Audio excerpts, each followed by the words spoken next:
All right, let's get started. I want to say good evening to all of you all, both again, those face-to-face, good evening again to you, and those that are joining us for the first time, either face-to-face or virtually, good evening to you. Welcome to our Wake County Board of Education meeting. Call this meeting to order. It is 6:04 p.m.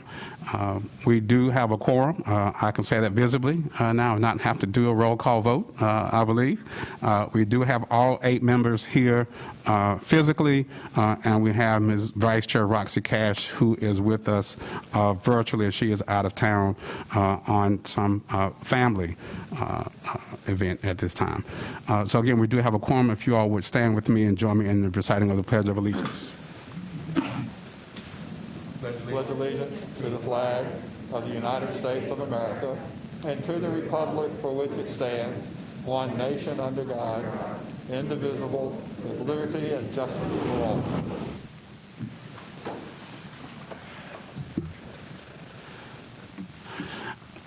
As I stated in our previous work session, this represents the beginning of a new normal for us, and so welcome all of you.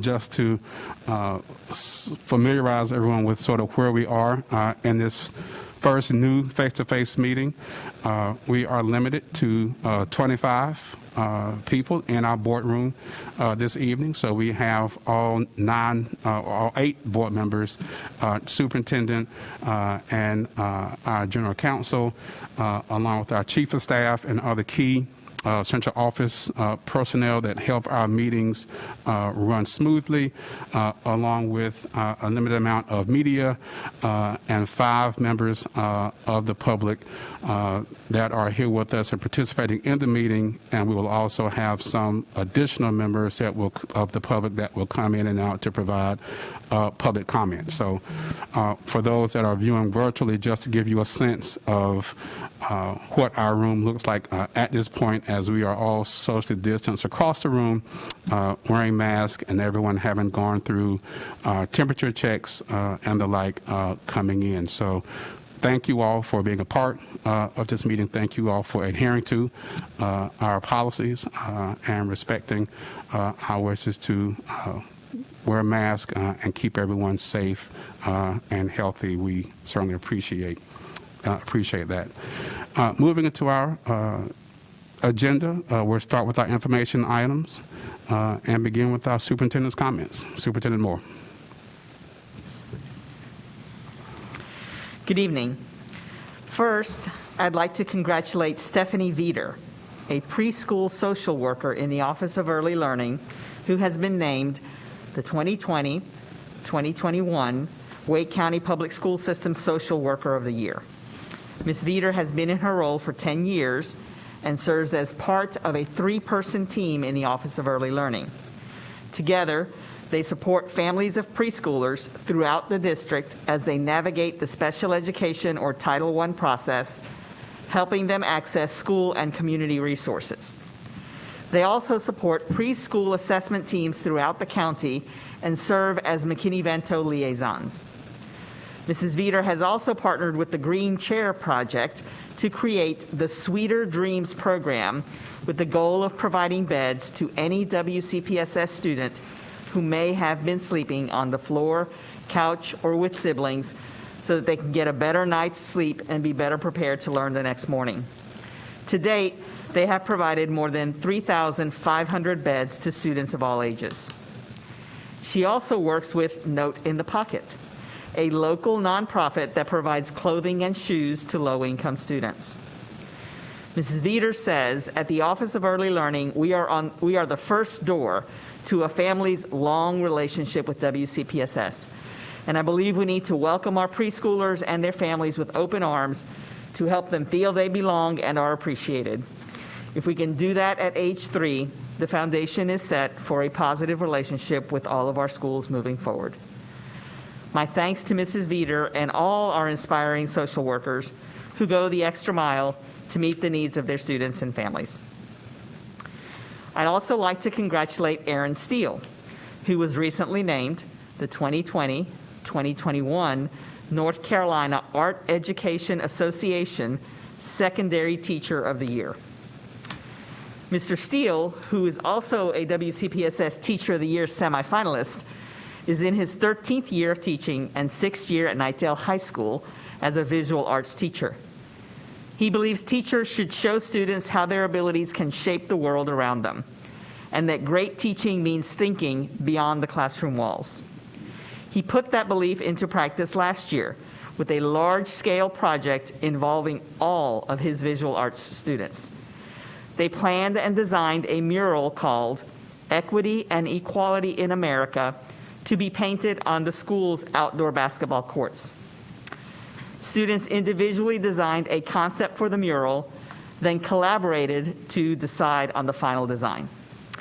Students also appealed to community organizations to support the effort, raising more than $5,000. They had begun the work on the mural before schools had to close in March. Mr. Steele and his students are eager to complete the project, but he points out the process of designing it had great value, saying students gained real-life work experience, confidence in their impact on the greater world, and the ability to engage in crucial conversations. This project is an excellent example of the 4 C's in action and the relevant and meaningful instruction our teachers strive to provide every day. Congratulations again to Mr. Steele for this well-deserved honor. That concludes my comments.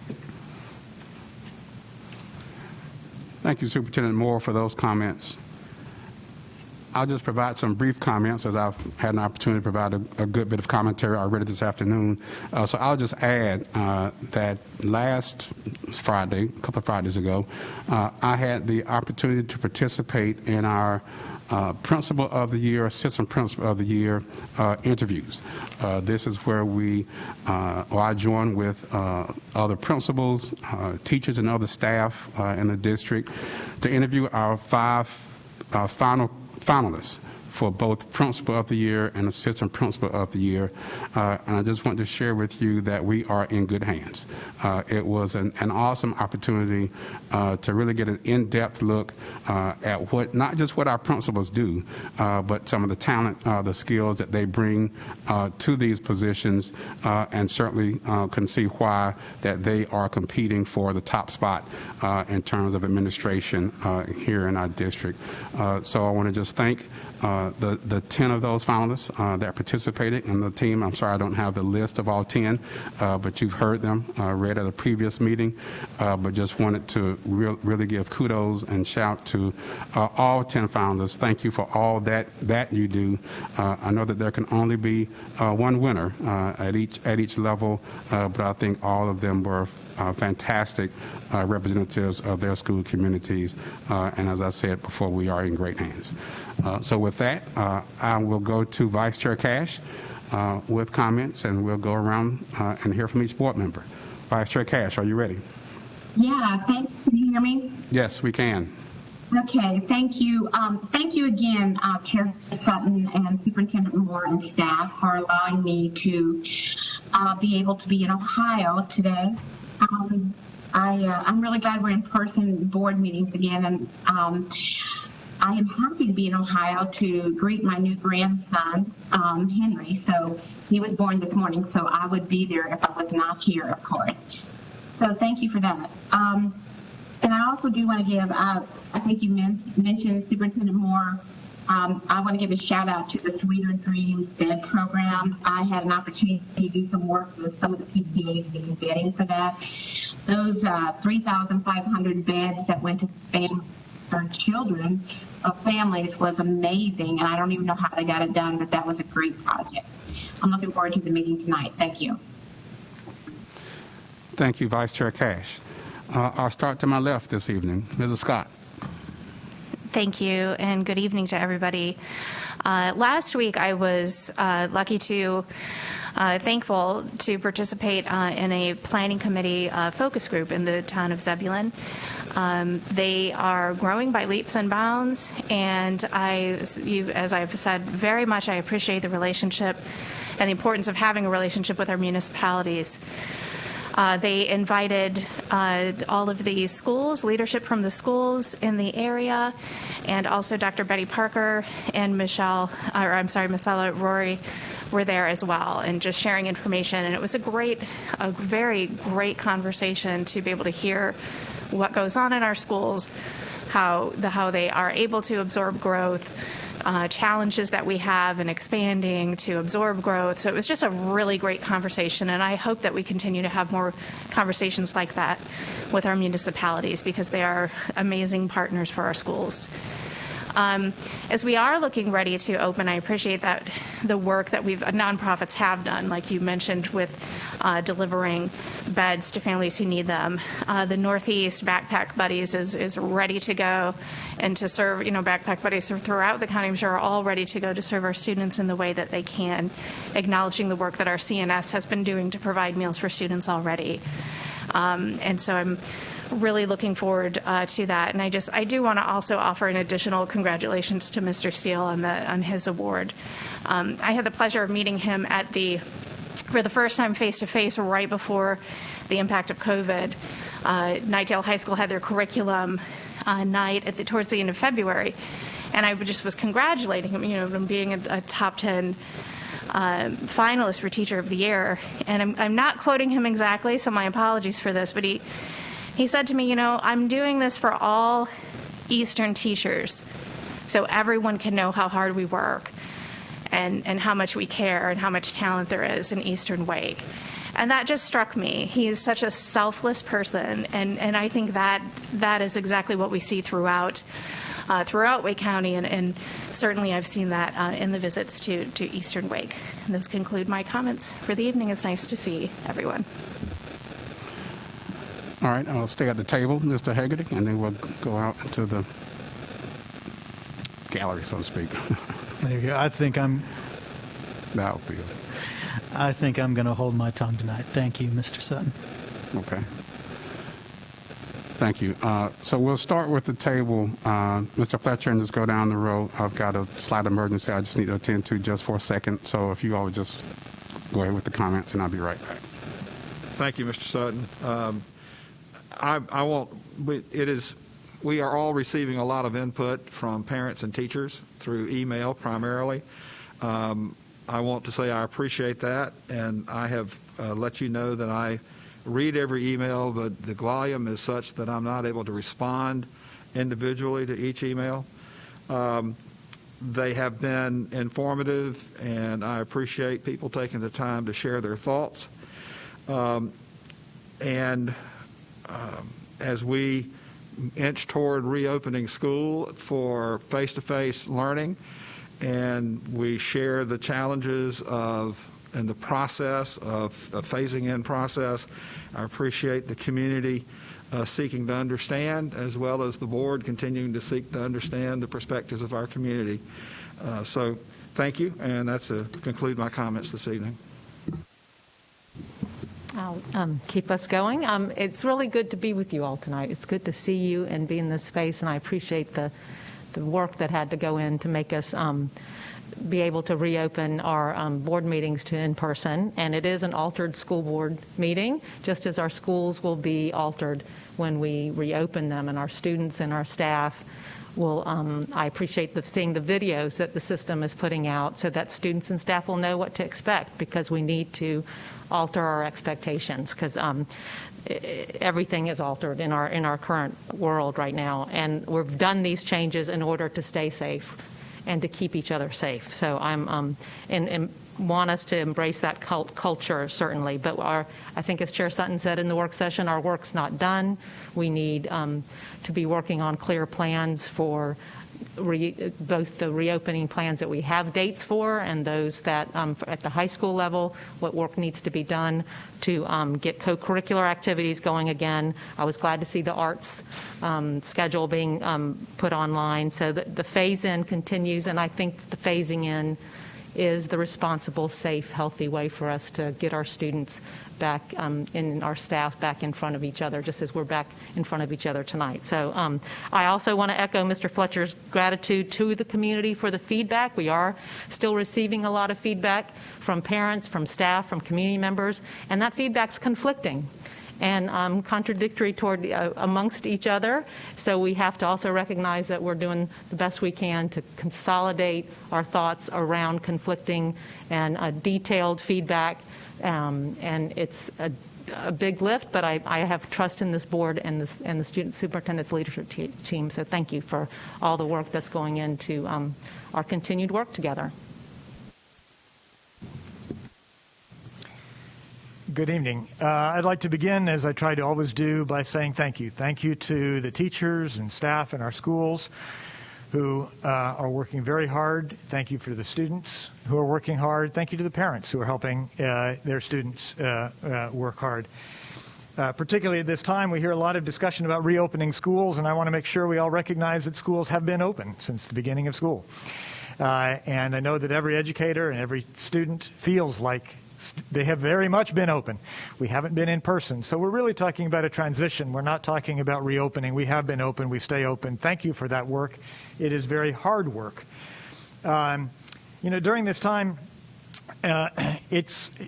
it is the time of an election. Elections are intriguing times, but they give a unique opportunity for all candidates, whether you're incumbent or new, to talk with constituents. And so in addition to all the emails, I just want to give an appreciation to people throughout the community who have engaged with the candidates in this election process. I think it's extremely important that you get to know your candidates, what they stand for. And, we need people at all levels of government who are trying to move us forward to a better and stronger community. So you got a few more days to register to vote. I encourage anybody who hasn't to do so. And then early voting starts October the 15th, runs through the October the 31st. And, of course, Election Day voting is November 3rd. So just a public service announcement. Make sure you get registered. Make sure you vote. And thank you for engaging with your candidates. I think it's also appropriate to acknowledge, particularly for teachers and staff and students and parents, that you know what? We're tired. This week I got an additional challenge because someone COVID infected, not wearing a mask, infected a workplace where my son was working. Fortunately, he's tested negative, is not showing symptoms. But I'll tell you what, you take the normal stress and add on top of that isolation, because we have to be smart. It's challenging. And so I just want to acknowledge, particularly to all of our teachers and staff, as well as our students, it's okay to be tired. We're going to keep working because that's what we do. We're going to keep learning because that's what we do. But we're also tired. But thank you for what you do. I echo my colleagues' sentiments. Thank you especially to our staff who we probably don't acknowledge enough that are working tirelessly to answer all of our questions, all of the public's questions. Excuse me. So I think Mr. Sutton said it earlier today. The yeoman's work is really the heavy lifting that each of you are doing.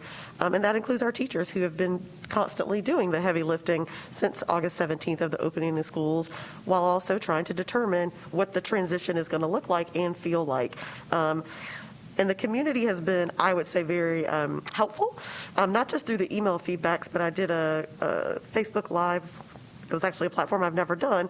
But it was a group of therapists who were asking and really talking to me about, they heard my interest in how do we provide the support for our teachers. Because, of course, I spend a lot of my time talking about the mental health and social and emotional well-being of our young people. But Jim said it best. People are tired, overwhelmed, exhausted, anxious, all the things that we know to be true. And so I certainly will continue to talk to our staff about ways in which we can ensure our educators also have access, especially as we go through the next transition. And remembering to, I haven't said it in a while, but to grant us grace and to assume good intentions. People are extremely emotional. Every last one of us are. And so we also acknowledge that while we have philosophical differences, that doesn't mean that we can't be kind to each other in the midst of this. So I'll end on reminding people to be kind. It goes a very long way, especially when we're exhausted and anxious. And we talk about this all the time, that that's a large part of building resiliency, and I hope that our community remains committed to building Wake County Public Schools resiliency. Thank you.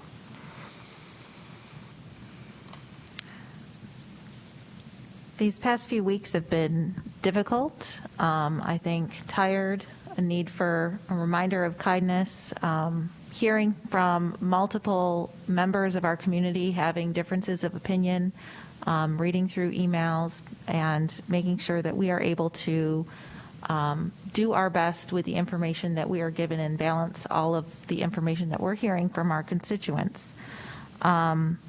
I want to formally take a moment and honor the memory of Coach Kevin Todd, who is a teacher at Apex High School. He was had passed, and although our students and staff couldn't get together on campus, they found ways to honor his memory, keeping the lights on in the field, and sharing memories of him via different platforms. And the box office became kind of a impromptu memorial place. So, you'd see flowers or cleats with a message written on it for Coach. And even during this hard time, getting together and making sure that we're caring for one another in different ways is very, very important. My family and I last week had our first asynchronous day, and we found it as a great space where I could work individually with each of my girls. There are 3 of them, so sometimes we're being pulled in 3 directions. And they could share what they're learning in class with me, and it was a time for them to reinforce what they have learned during the week. I know it's also a time for our teachers to evaluate and look and have that time to reflect on their own instruction during this new time. And so thank you for the work that came into that. It is also School Custodians Week. We heard at a board work session in June how their job has changed and how they are working hard to keep our schools clean and safe in a way that we've never seen before. So certainly a big thank you to each and every one of our custodians that are in our system. It is an incredible job that they are doing. And finally, Ms. Johnson-Hostler and I had a chance to speak with the business community down in Fuquay-Varina and give an update on our schools. Certainly our board meeting last week changed the topic of that update a little bit, but being able to connect with the members of our community who may not have students in our schools but still want to know what's going on, and strengthening those ties between our schools and our local chambers of commerce is always welcome. So thank you. Thank you all board members for those comments, and Ms. Mahaffey, especially thank you for lifting up the memory of Coach Todd. He passed a couple of weeks ago, but I think in our excitement around the reopening that we forgot to recognize him. So thank you for that. And thank you for reminding us of School Custodians Week. I was not aware that this was School Custodians Week, so thank you for that. So as we get down to business tonight, if I can entertain a motion to approve tonight's meeting agenda. Chair Sutton, I move approval of tonight's meeting agenda. Second. Correct. And which item was that? Right.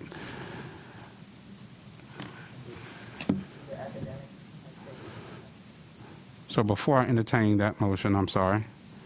Yes, I'll amend my motion to as guided. Mr. Hegarty, I'll withdraw my motion and you can make it, sir. So before you do, no, I'll just need to move. There's one item on consent that we want to move to action, and that is item number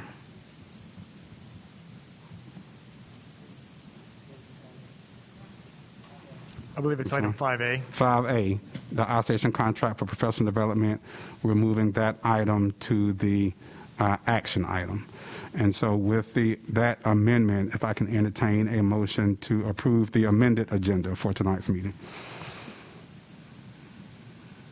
Happy to make that motion to move the approval of tonight's agenda with that change to move item 5A to action. And I'll second that. All right.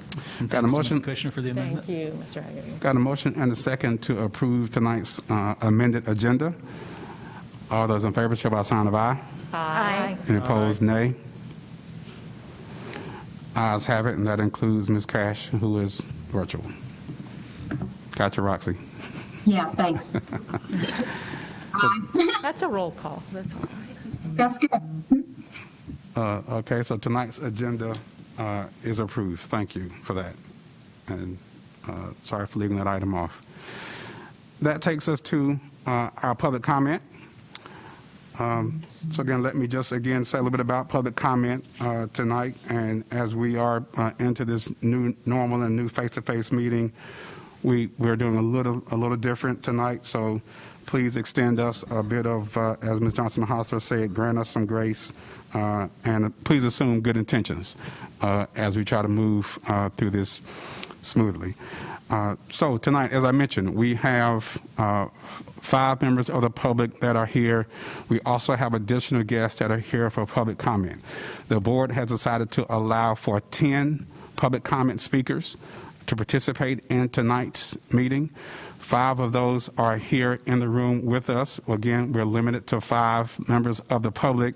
There are also 5 public comment speakers that are waiting outside that will come in, provide their comment, and then exit after providing comment.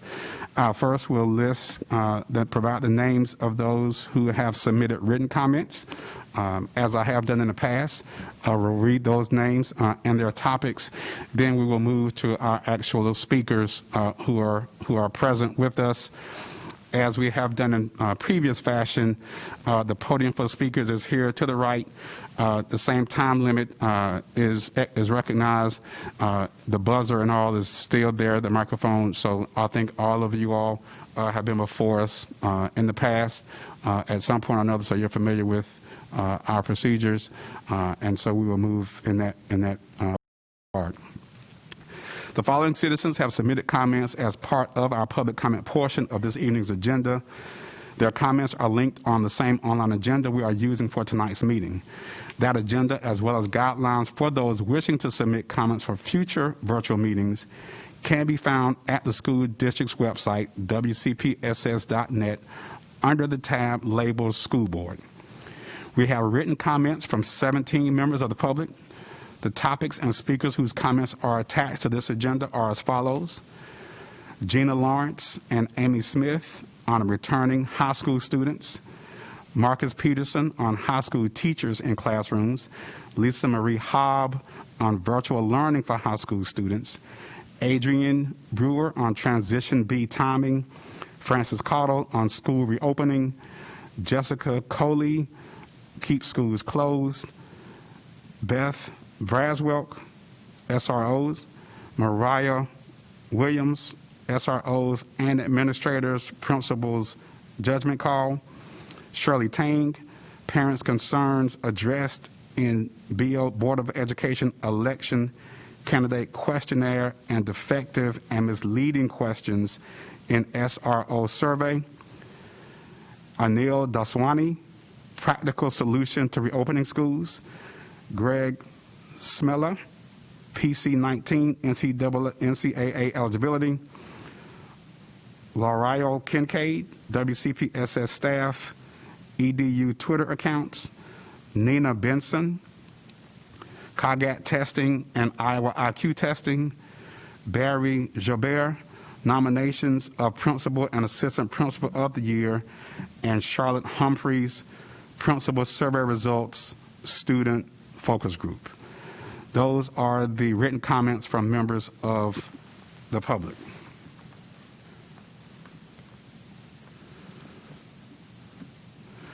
Now moving to our list of speakers that are here with us this evening, starting with Cindy Tomlin on the topic of superintendent's reopening updates.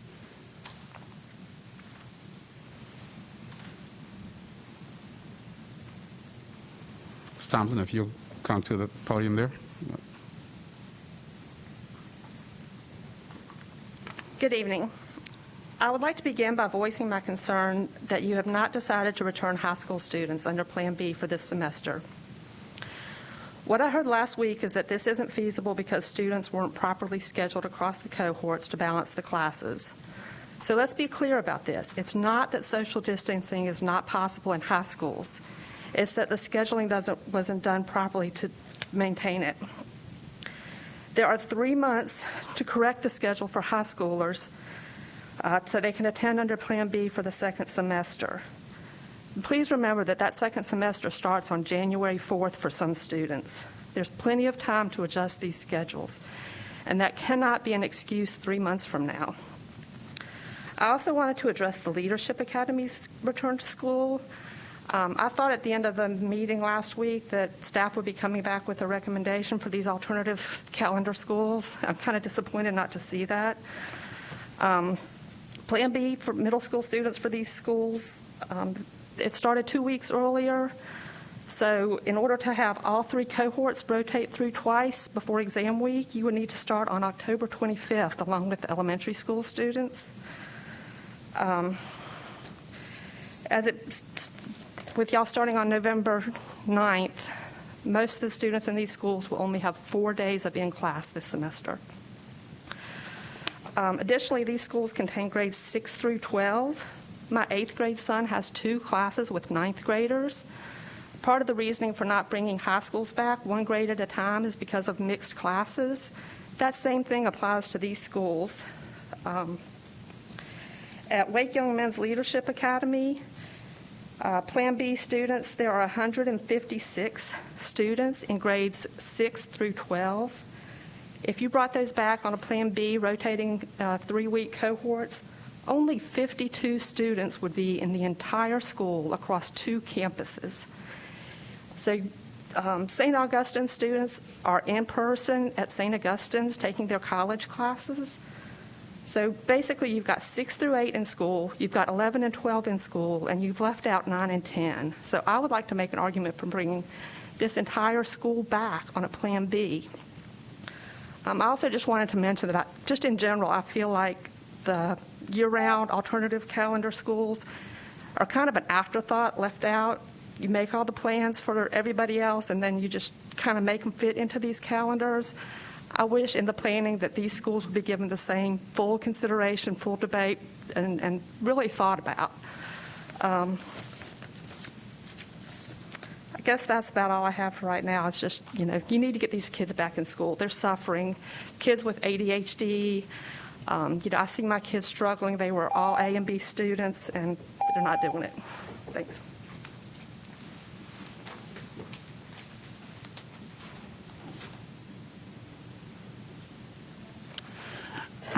Our next speaker is Amy Marshall on curriculum transparency and reopening.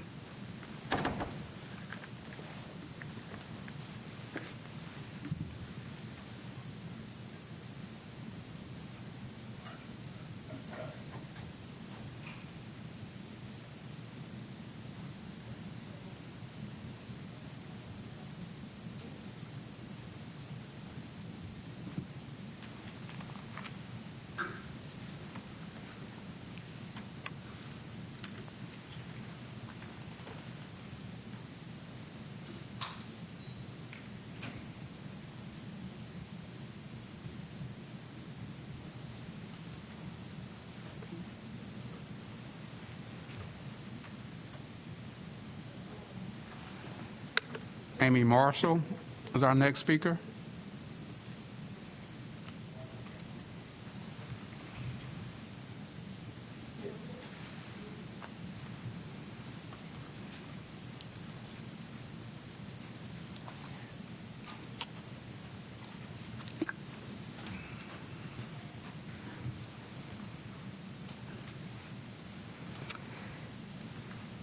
Good evening. My name is Amy Marshall, and I'm the mother of 3 teen sons in Wake. I hold a master's degree in education, and I'm a former Wake teacher, now a college adjunct. I also serve as an NC textbook commissioner. I'm here tonight to express my frustration with this board on 3 issues: reopening, curriculum, and SROs. On reopening, this board has chosen to let high school students languish at home in front of computer screens. You've set no date for in-person return of high school students, and it's not on tonight's agenda. All students should be in the classroom now. Local private schools have been back since August. Most of America's large school districts have returned in person safely. Wake has 170,000 students. New York City has 1 million students and is back in person. Florida's Miami-Dade, with 345,000 students, is back. Georgia's Gwinnett County, with 180,000, has been back since September. Wake is the outlier. This board has brought back 2,000 children of Wake employees daily. Please give staff a date for full in-person return so they can make plans. It is your duty. Curriculum. This board continues to allow brazen political activism and biased curriculum to be taught. We saw the political beliefs quiz at Broughton High, where students were asked, quote, "The current problems with our government are mostly the fault of the blanks." And the two answer choices were the Democrats or the Republicans. The correct answer given by the teacher was the Republicans. It is illegal per federal law to survey students on their political beliefs. We saw the pro-rioting and pro-looting curriculum video at Moore Square Middle, where students were taught that looting is okay. Later that day, we saw riots and looting in Raleigh. We saw the pro-pedophilia video at Alston Ridge Middle. We saw the pornography book, Bechtel's Fun Home. We saw the Kite Runner book with male child rape and pornographic language. This board supports inappropriate curriculum. You also support politically biased teacher trainings from the OEA. All curriculum and teacher training should be posted publicly well in advance for parents to review. SROs, you terminated contracts effective next July. Your plan to replace SROs with peacemakers will make schools less safe. Who will protect students in an active shooter situation? You're about to breach your duty to provide SROs, which could cause harm because no SROs were there. This board's decisions are hurting students. Therefore, I ask the public to elect a new school board November 3rd in voting for Prickett in D1, Hahn in D2, Moore in D5, Mills D7, Bergstrom in D8, and Carter in D9. Thank you.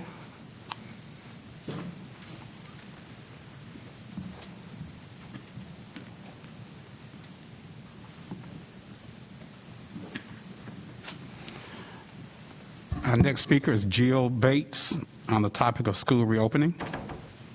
Jill Bates.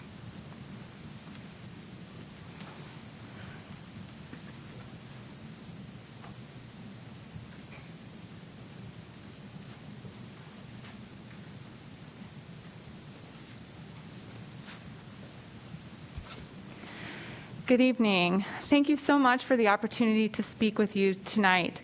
My name is Jill Bates. I'm a mother of a middle schooler in Wake County Schools. As leaders, we're held to higher standards. Do your policies and decisions protect those who cannot protect themselves? Closing schools without clear goals and milestones to achieve reopening certainly does not. The number one protector against negative effects of mental illness is social support. Social support has been associated with less vulnerability to both ill health and premature death. Closing schools takes this protective factor away, placing those most vulnerable at risk.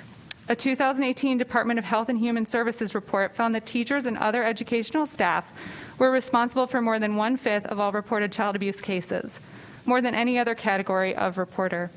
However, during school closures, there's been a sharp decline in reports of suspected abuse, but an increase in evidence of abuse when children are seen for services.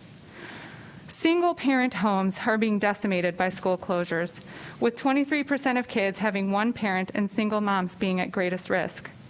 Surveys and forms used to inform decision-making are good, but likely biased and not representative of serving all populations throughout Wake County, as it depends on family and parent engagement. In ordinary times, a 16% absent rate is the norm.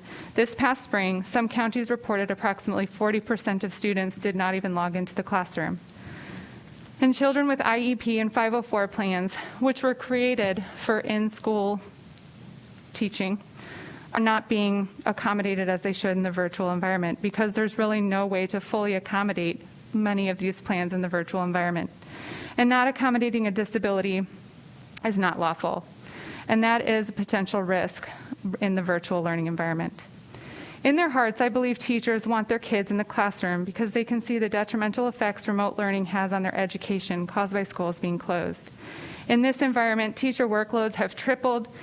They have struggles with their work-life balance and face many challenges to engage students, fulfill reporting requirements, communicate with parents, etc.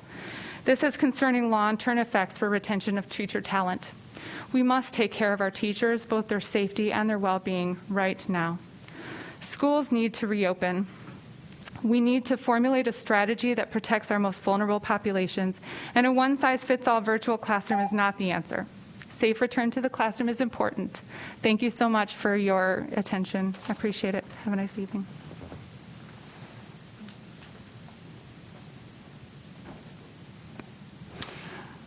Our next speaker is Christina Hale, also on school reopening.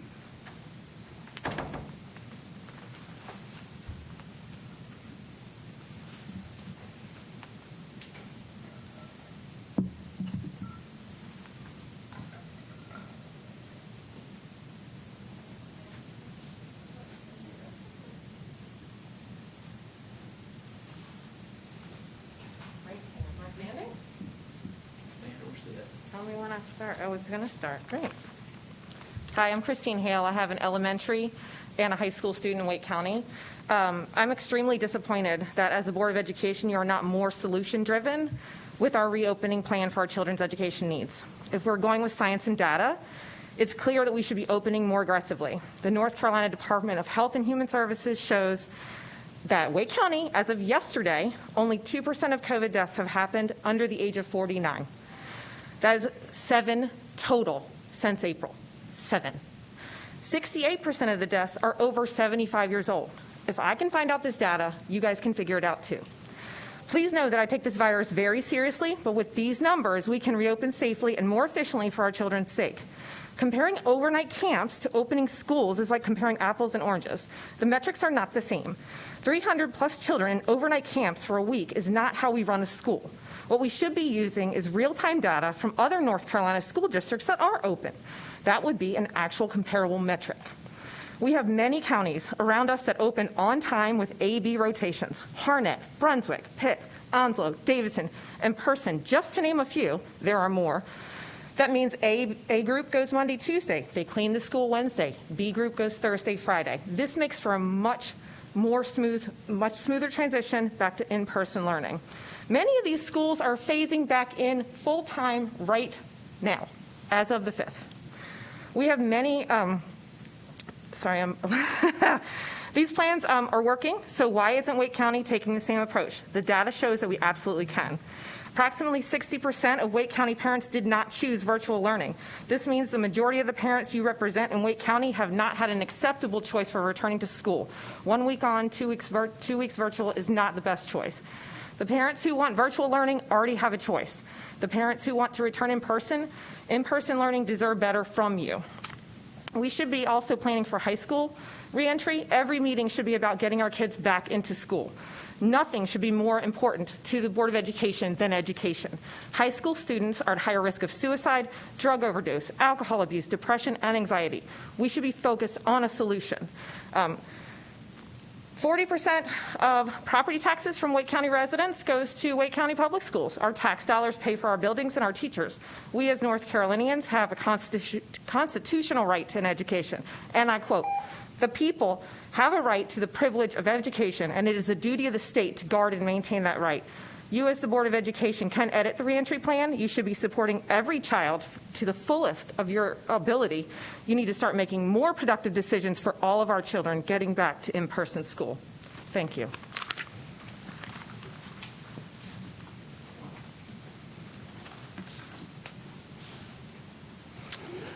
Fernando Martinez, on the subject of survey to parents, school reopening.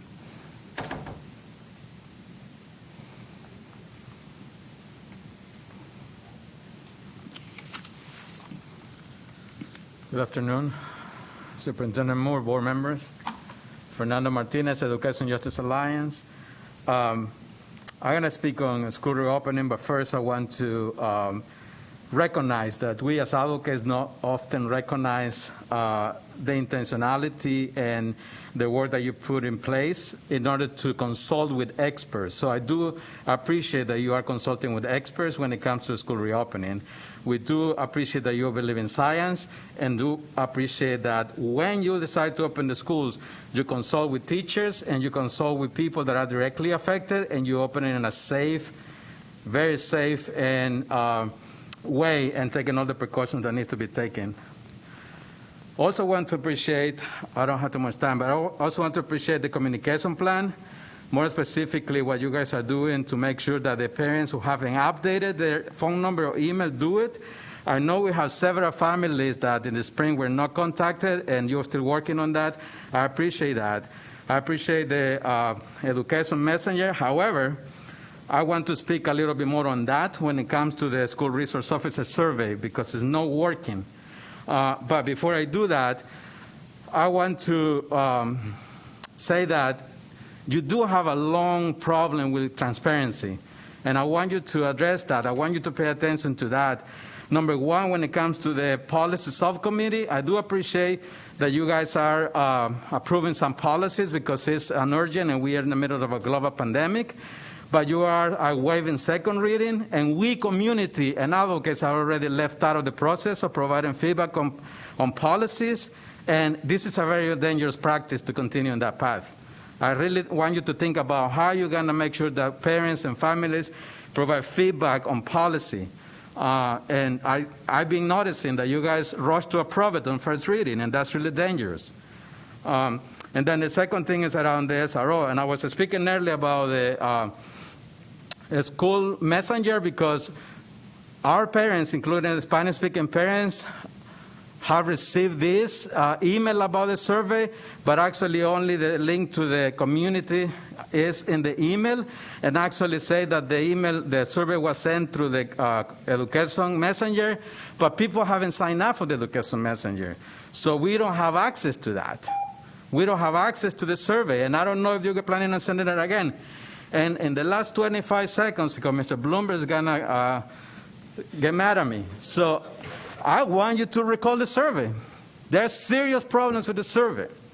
There's serious problems with the survey, and they're misleading to students. The students that are directly affected by the police have no say on who can intervene in different situations that you have listed there. How come? We need to work on that. Peace builders are not offered as an alternative. Mr. Bloomberg, I see you, but I need you to consider to work with the community and redo that survey.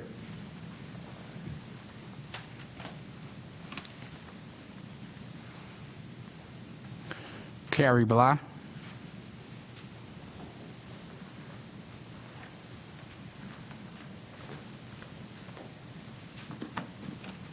And you don't have a topic listed, but I'm sure you'll let us know what it is. You know what it is. It's math. I probably can guess what it is. You can get, if you can't, then I'm not doing something right. Didn't start me yet, right? I would like to have an honest show and tell today about the type of curriculum resources our children have received in Wake County so that you might get a better sense of our overall frustration. You'll recognize these glue sticks and a 99-cent composition book. These are ordinary classroom supplies that you might send in with your first or second grader. However, these are school supplies that are asked to use by students in high school.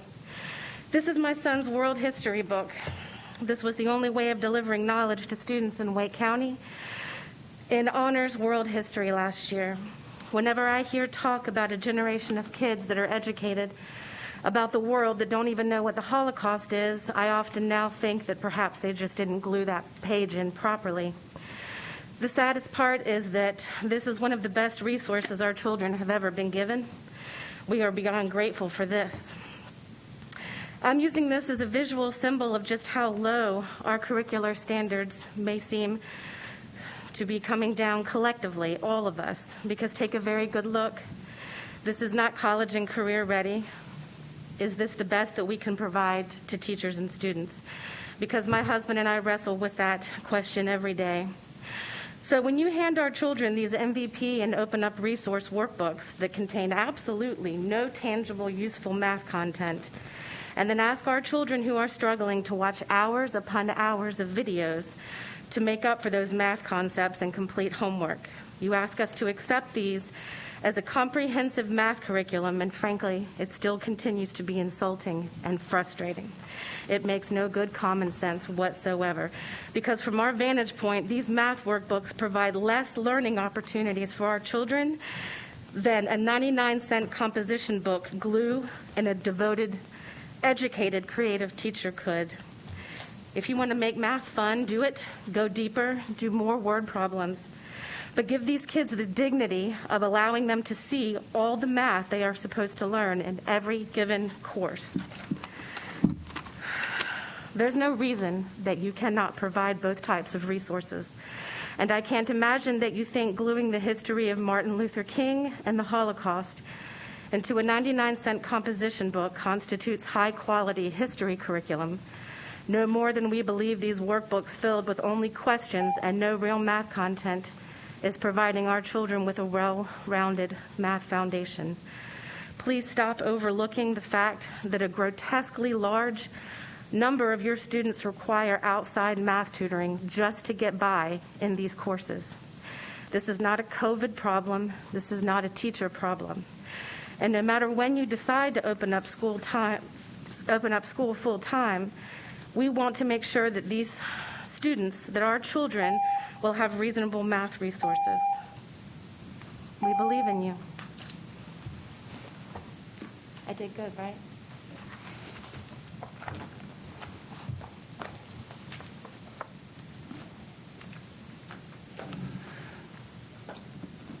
Peter Blah,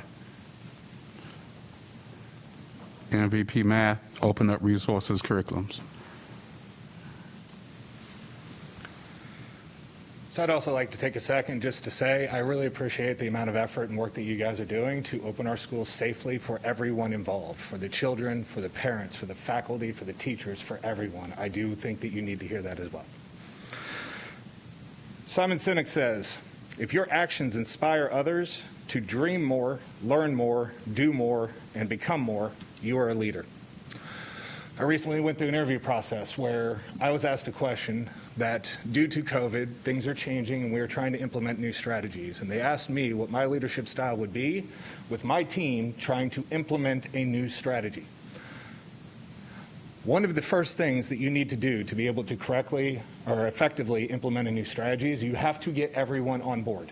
Everyone's got to be in the boat and rowing at the same time, same direction, for it to be successful. I think COVID has shown that you have got a way to contact me every 5 minutes on 14 different media to tell me what is happening.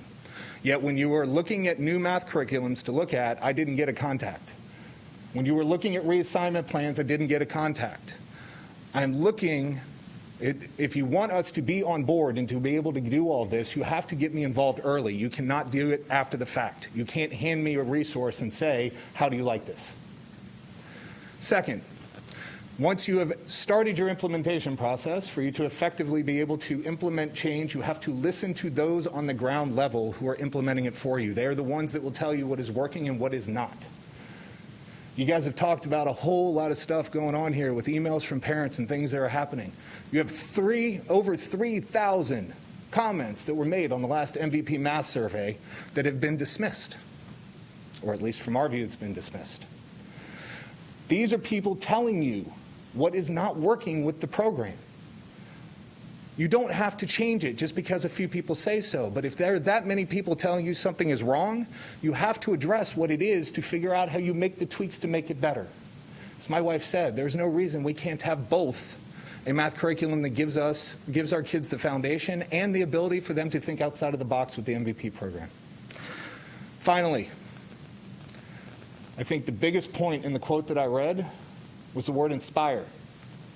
For you to get people to implement what you are looking for when you have changes that big, you have to inspire them. Y'all start every one of these meetings with people in the community and schools and teachers that inspire you, that you want to talk about. But when I go around and I talk to teachers and I talk to parents and I talk to students, I do not hear them inspired by what you are doing. So I am asking you, when you are doing these, when you are looking to implement, when you're trying to make change, be the leaders we are looking for. Inspire us to dream more, learn more, do more, and become more. And you may not have quite so many emails coming at you when things aren't going right. Thank you.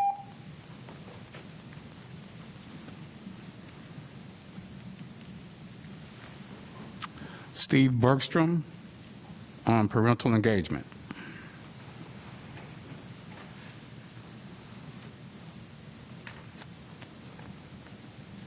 Please keep your mask on, sir. Oh, I'm just following the Wake County Public School System mask policy that was posted. Should I not keep my mask on when making a speech? No, please keep your mask on, sir. Okay, That's part of the I won't rules. follow that policy. Thank you very much. You're welcome.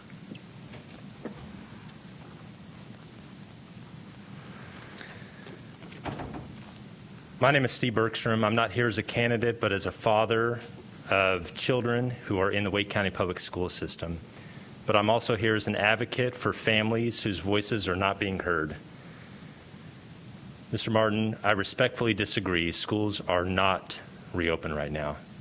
I've received hundreds of messages and emails today alone from families of high school and middle school parents who are disturbed by what is going on with this reopening process. Students who were previously straight-A students are now failing in multiple classes. Students who were once bubbly, lively kids are now going through therapy to deal with their anxiety and depression. Students are now going to chiropractors and wearing blue light glasses to get rid of migraines. Parents are juggling crazy schedules and dealing with anxiety of their own because the children they love are in pain. Families on IEPs and 504 plans and special education students are falling behind. There are heartbreaking stories of children who are actually physically harming themselves because they cannot deal with virtual learning. Where is the empathy?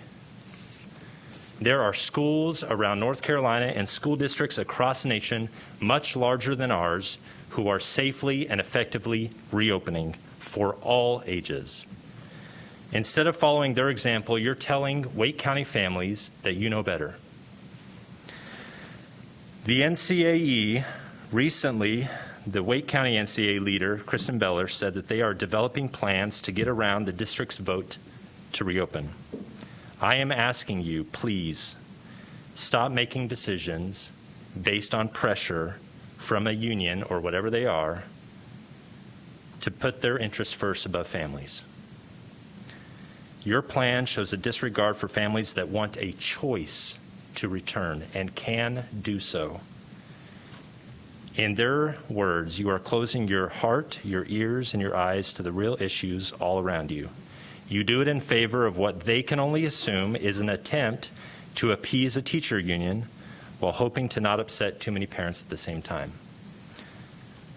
I am here as a parent. I have 2 kids that are very much struggling with this process. I am asking you to get about the business of returning kids to school now. Not 3 weeks from now, not a month from now, not high school students next year, possibly, maybe. Now they need to return to school. I'm asking you to do so in behalf of my family and Wake County families all across my district. Thank you so much. Thank you, Chair Sutton.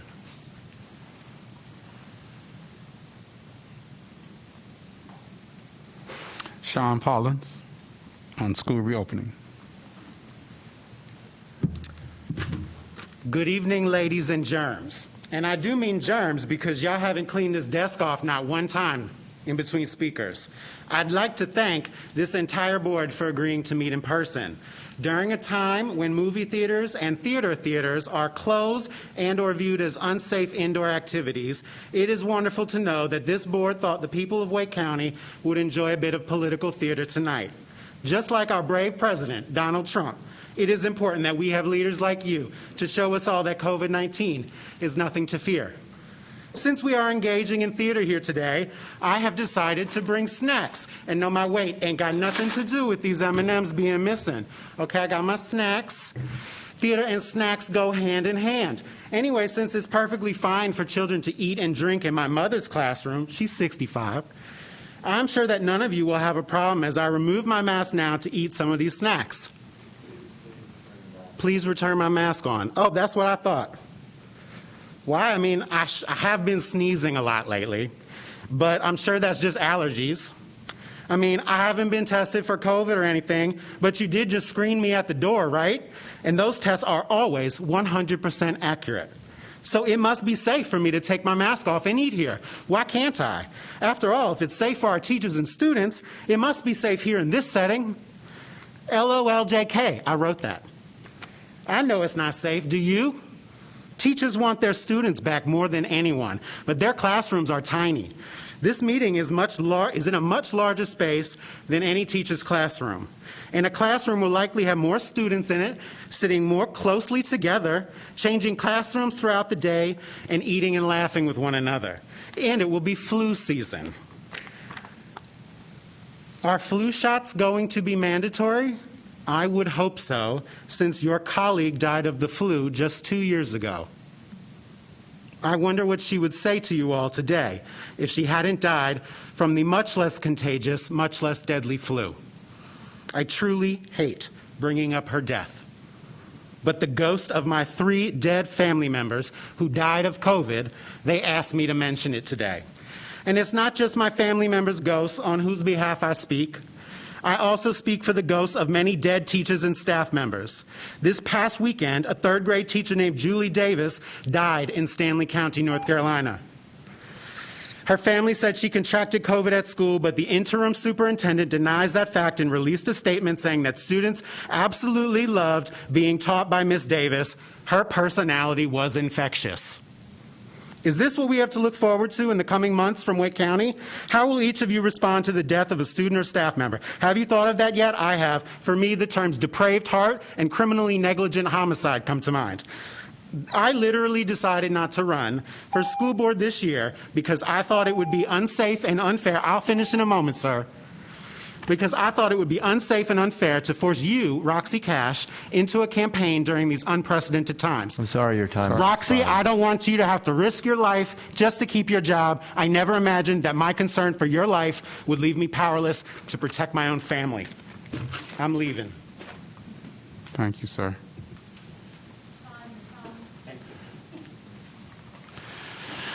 That concludes our public comment for this evening. Thank all speakers for coming and for being here and for your comments, both those virtual and in person. Now moving to our information items this evening. We have 2 items before you. 3? Okay.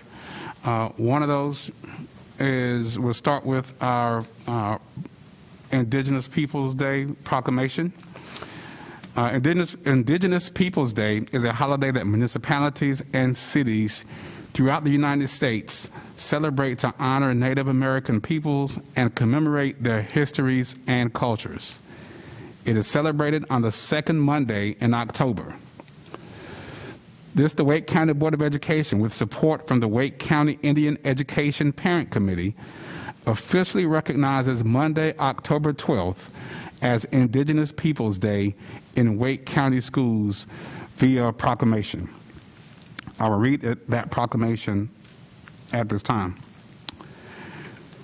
A resolution of the Wake County Public School System Board of Education reaffirming the board's commitment to promote the well-being and growth of every student in our district, especially of our American Indian and Indigenous students.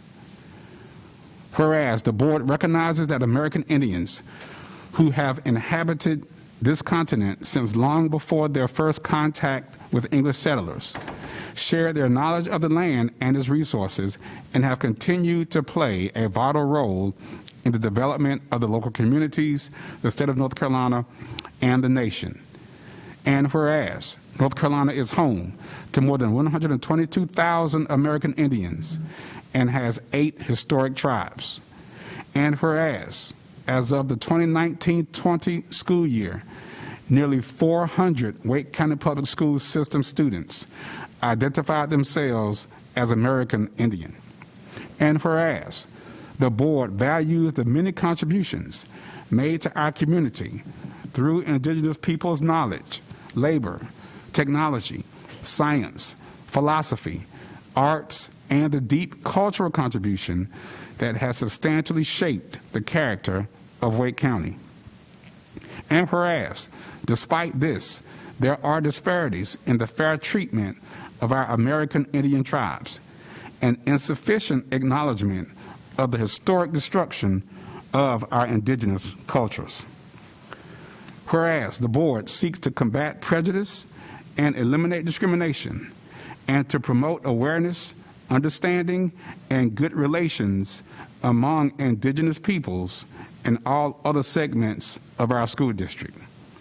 And whereas the governor of the state of North Carolina has proclaimed the second Monday in October as Indigenous Peoples Day in North Carolina and commend its observance to all citizens. Therefore be it resolved that all schools in the Wake County Public School System are encouraged to support the well-being and growth of American Indian and Indigenous students every day, and especially recognize the contributions of Native peoples on October 12th, 2020, Indigenous Peoples Day.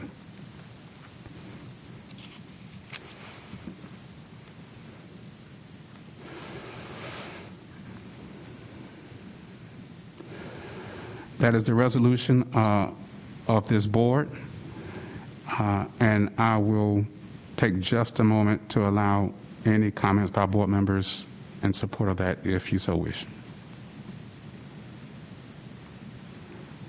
Dr. Martin. Well, I would just like to extend thanks that we are now formally recognizing Indigenous Peoples Day. I think this is a long overdue thing, and I'm just very pleased to see it happening. We have contributions from many folks across this county, and I think it's important to recognize that we sit on land that was originally land of Indigenous peoples. I'm pleased that we've recognized the Neuse River schools, again named after some of our Indigenous people. So glad we're making this recognition, and look forward to learning more and more about the Indigenous contributions in this county. But thank you. Ms. Johnson-Hostler. I echo Dr. Martin's sentiments to our board colleagues, and also want to appreciate and thank those students, teachers, and parents who I think have done an excellent job relaying their experience in our public school system and advocating on behalf of our acknowledging of this day.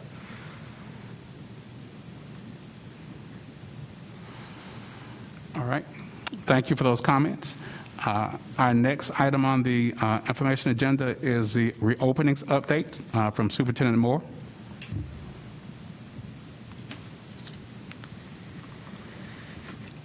Hello again, Chair Sutton and board members. Waiting for the presentation to come up. There you go. Thank you. I'd like to share a brief update on our return to in-person instruction and activities for staff and students. As it has been throughout this process, the priority is on a safe and phased return that supports staff, students, and families. We continue our efforts to ensure employees are prepared to support a safe and successful return to in-person instruction for our students. As a part of these efforts, we have shared the Employee Accountability Plan and required safety protocols with all staff. A.G. Matillo also shared this plan with the Policy Committee last week. It outlines the steps every employee must take to protect themselves and each other. These steps include understanding all health and safety guidance, following all health and safety protocols, implementing protocols with fidelity, modeling compliance, and addressing student and coworker noncompliance. This employee accountability plan also addresses consequences for violations and identifies and links to other board policies regarding safety. In addition, today principals received a school reopening checklist. is a comprehensive resource that walks school leaders through steps that they must take to prepare themselves, their staff, their facilities, their school communities for our students' return to in-person instruction. This is very similar to guidance that we provide schools at the beginning of the year for all of their opening of school activities. It's just modified, obviously.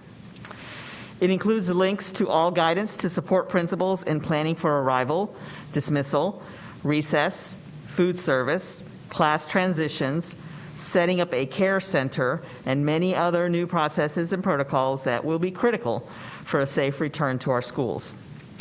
Principals will spend the next few weeks reviewing this document and checking tasks off the list. They will submit a sign-off to their area superintendent once all tasks have been completed.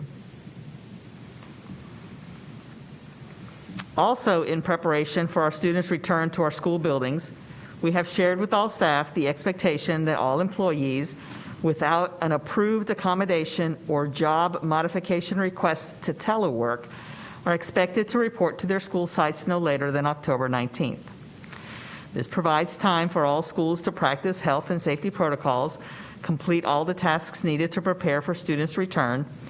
It also promotes the sense of community and cooperation in our schools that we need for students, because students at all levels will now be in our school buildings and facilities. In addition, our central services supervisors have been working on their return to workplace plans for staff. Because many of these employees based in Crossroads Complex work in cubicles, supervisors are creating work schedule rotations and modifications to ensure social distancing guidelines can be followed. Supervisors should be fully implementing these phase-in plans by October 12th. At that point, all central services employees without an approved accommodation or job modification request to telework should be reporting to their work site per their department's return to workplace plan. We do want to confirm also the start dates for return to in-person across grade levels. Based on the feedback that we received from principals since the last meeting, we will not vary the start date between calendars. We know that this will cause some imbalance between the amount of in-person time for specific cohorts on some calendars, but the feedback affirmed that the variations on these start dates would cause more confusion, and it would be easier for all families if the same start date was communicated for all calendars. Staff will work to balance this over the course of second semester.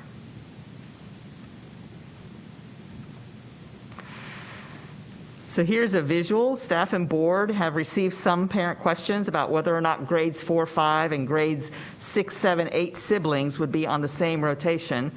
The answer is yes. You can see that on the chart in the slide. We had a version of this before as well in our prior presentations, but it just basically breaks out by week what the level of rotation or in-person is for students. And you can see that when we start the 3-week rotations for pre-K to 3, the 1, 2, and 3 in the gray, and then we start middle schools in the blue, you'll notice that cohort 3 actually starts on the week of November 9th. So it'll be in the same cohort as their pre-K 3 siblings that are in cohort 3 as well. So it's just a visual representation that might help some families understand that, yes, their siblings in 4, 5, and 6, 7, 8 should be on the same cohort. So moving on, as a part of the return to in-person instruction, additional remote learning asynchronous days were approved and are shown on this slide. As a reminder, the dates on the left-hand column were identified prior to the start of the school year and are being implemented in response to the legislation that requires all districts to include a minimum of 5 remote learning days in the calendar. WCPSS is adding the additional dates to ensure a day per week through first semester. The remote learning asynchronous days will allow students and families some flexibility to take a break, reduce screen time. These days will also allow teachers to work in their PLTs to continue to support students' learning in various modalities: in-person, remote learning in rotations, virtual academy, as we know that many of our teachers will continue to support students in these multiple modalities. As we move forward with plans for a return to in-person instruction, we also wanted to spend a few minutes this evening to provide an update on some of the co-curricular and extracurricular opportunities that we are working to make available to students, some of which are ongoing, and others that are either planned or being explored. As was discussed last week and in previous board sessions, these activities are critically important in providing our students with a quality, well-rounded educational experience, both from an instructional and social-emotional perspective. While this is important for all students, it is particularly relevant for our high school students as they remain in remote learning through first semester. So we'll share a few examples of those activities and opportunities that are either planned or underway. First, you'll recall that a few weeks ago we brought to you a multi-phased plan to safely begin opening up high school athletics this fall. As outlined in that timeline that was shared, several of our high schools completed school site plans for workouts and began volleyball and cross-country voluntary workouts this past Thursday on October 1st. As the health and well-being of our coaches and student athletes is and will remain our top priority, health screening training was provided for over 200 athletic directors and coaches at Cary High School on September 28th, which was a workday for traditional calendar schools.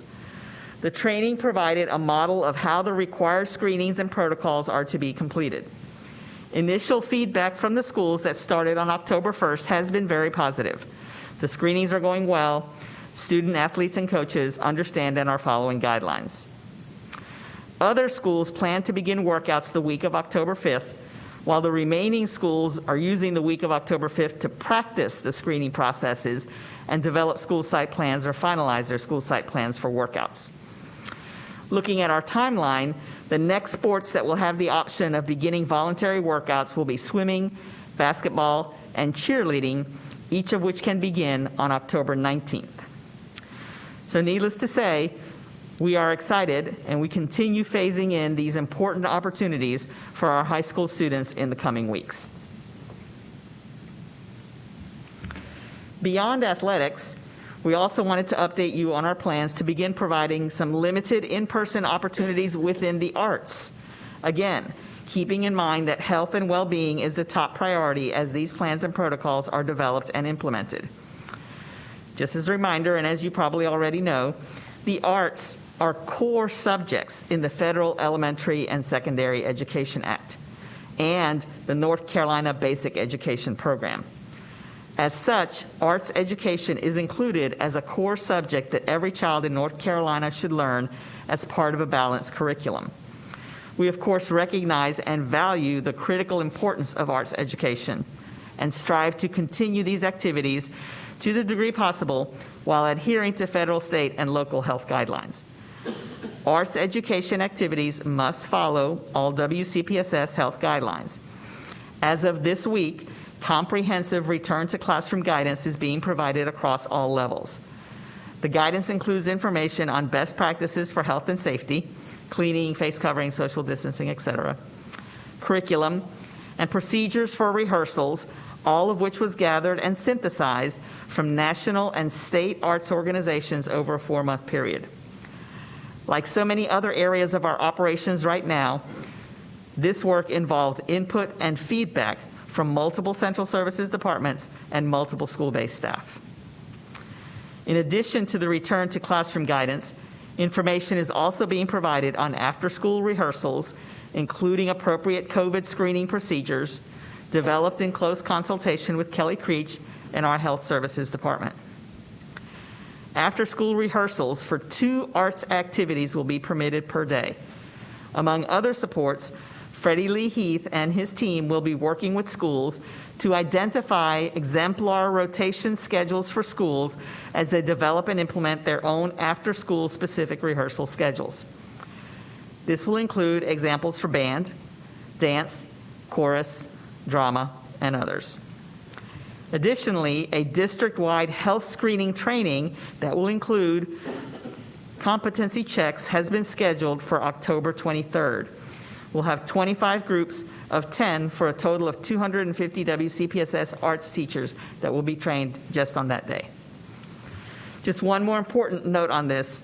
As you might expect, many of our teachers have emphasized that this will be a time to build relationships with students and to focus on social emotional well-being in a way that is, of course, more challenging to do in a fully remote environment.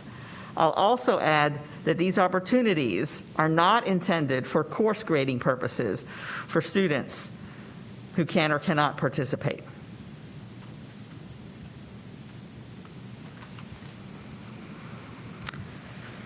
Moving on to co-curriculars, extracurriculars. As you know, in addition to athletics and arts, there are a wide range of other co-curricular and extracurricular opportunities that have traditionally been available to students that essentially have been shut down for the last 6 months. We are currently working to find ways to safely bring some of these programs back in the weeks and months ahead.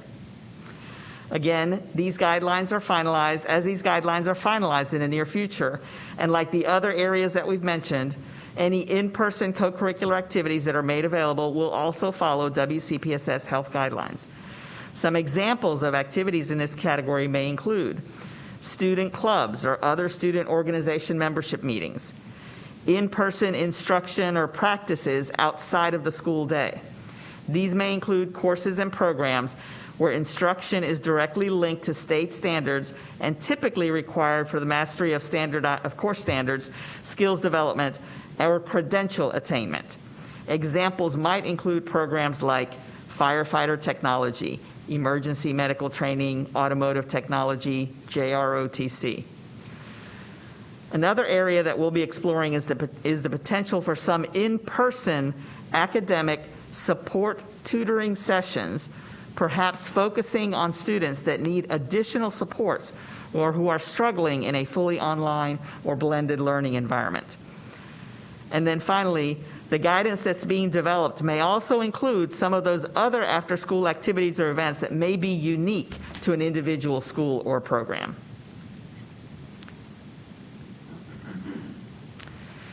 Meanwhile, it's worth noting that as we continue the work of developing and implementing comprehensive district guidelines and parameters to support the safe phased return of some of our more traditional co-curricular and extracurricular activities, one quick glance at social media on any given day will give you an indication of just how creative our schools continue to be in providing fun and non-traditional opportunities to students that go a long way towards developing relationships and a sense of community, despite all of the obvious challenges that are presented by the pandemic.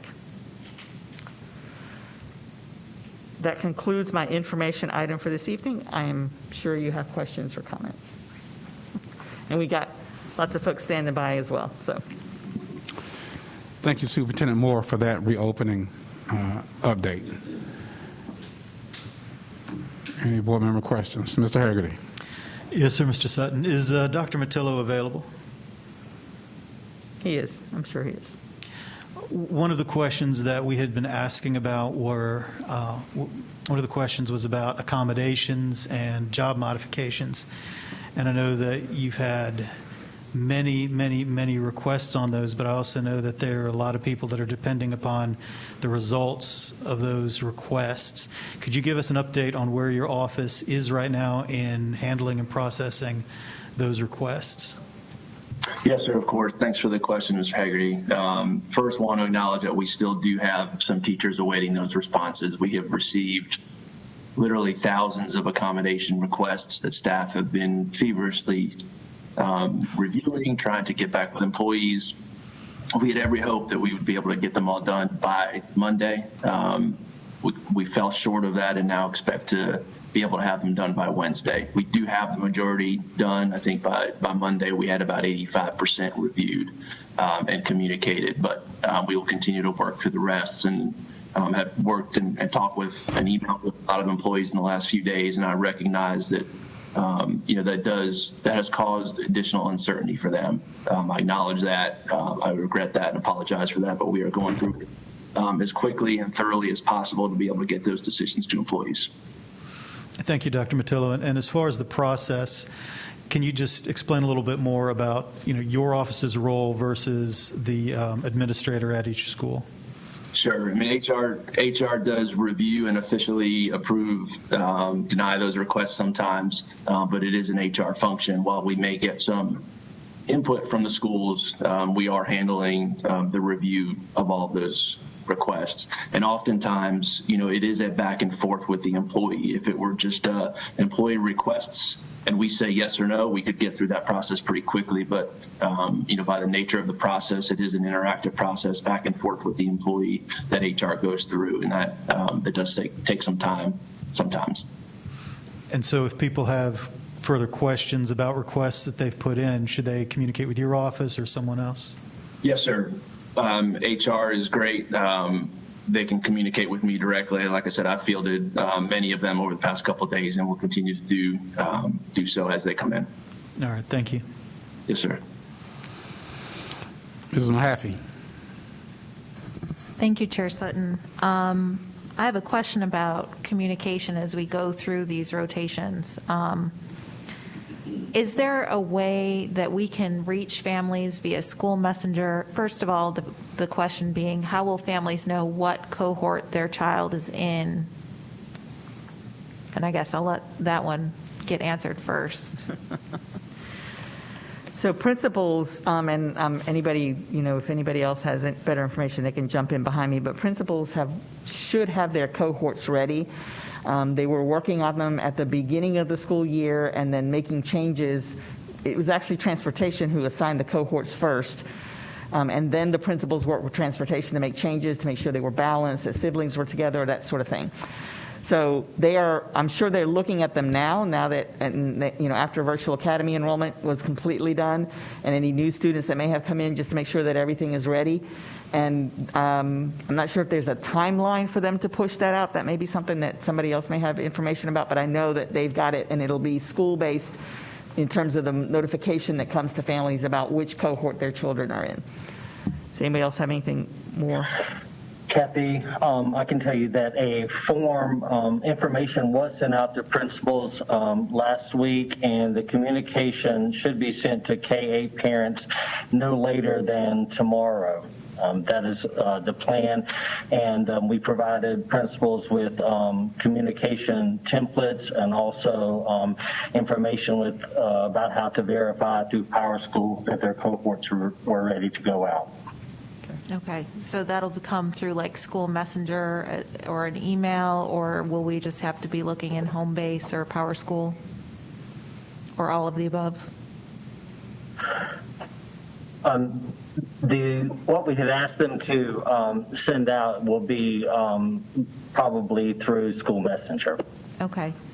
And then continuing on that, because this 3-week rotation is a little different for families, we know that other school districts have adopted different plans. We heard very strongly that both families and teachers, there was a preference for that consistency of having a week, which is why we're on that rotation.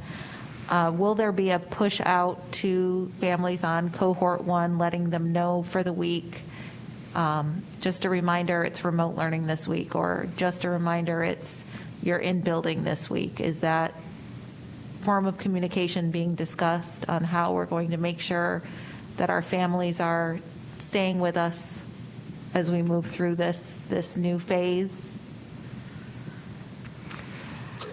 Ms. Mahaffey, I think a simple response to that indirectly is yes. I think we'll be using multiple means to communicate that information.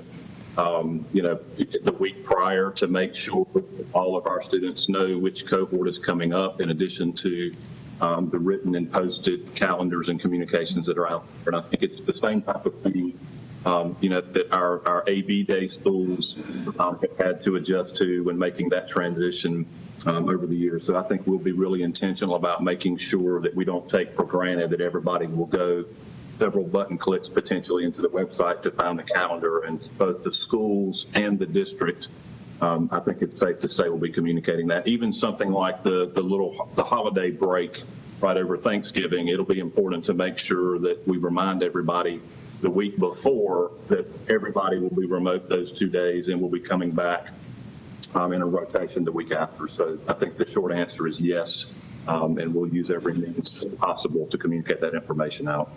Thank you, Mr. Cook. On behalf of my family and other families that will be having 2 schedules going on, we appreciate that. For our high school students, getting back to athletics, getting back to extracurriculars, having that support for for students to meet in person, whether it's for CTE or whether it's for some additional instruction from the teacher. Has there been a plan, or will we hear soon from transportation on how students who will be able to access their high school for those purposes? I'm not sure that, I don't think we're running activity buses, for example, at this point in time. So we would need to check to see if for athletics, and we've only started with 2. Right. So I think we're trying to learn and be responsive from what we're seeing to see what else might need to change as we continue to bring in more sports. But I don't think we're running anything like that just yet. Okay, and then for the academic piece for those Right. kids? So you're talking about when we do extracurricular activities and other things? Well, when we have folks coming in for if they have to do auto mechanic shop at Apex High. Right. Yeah. So some of those programs are probably tied to the early college programs that they're in versus the CTE, but I'm not 100% sure. I would ask Drew if it is the examples that we gave are primarily around our early college programs.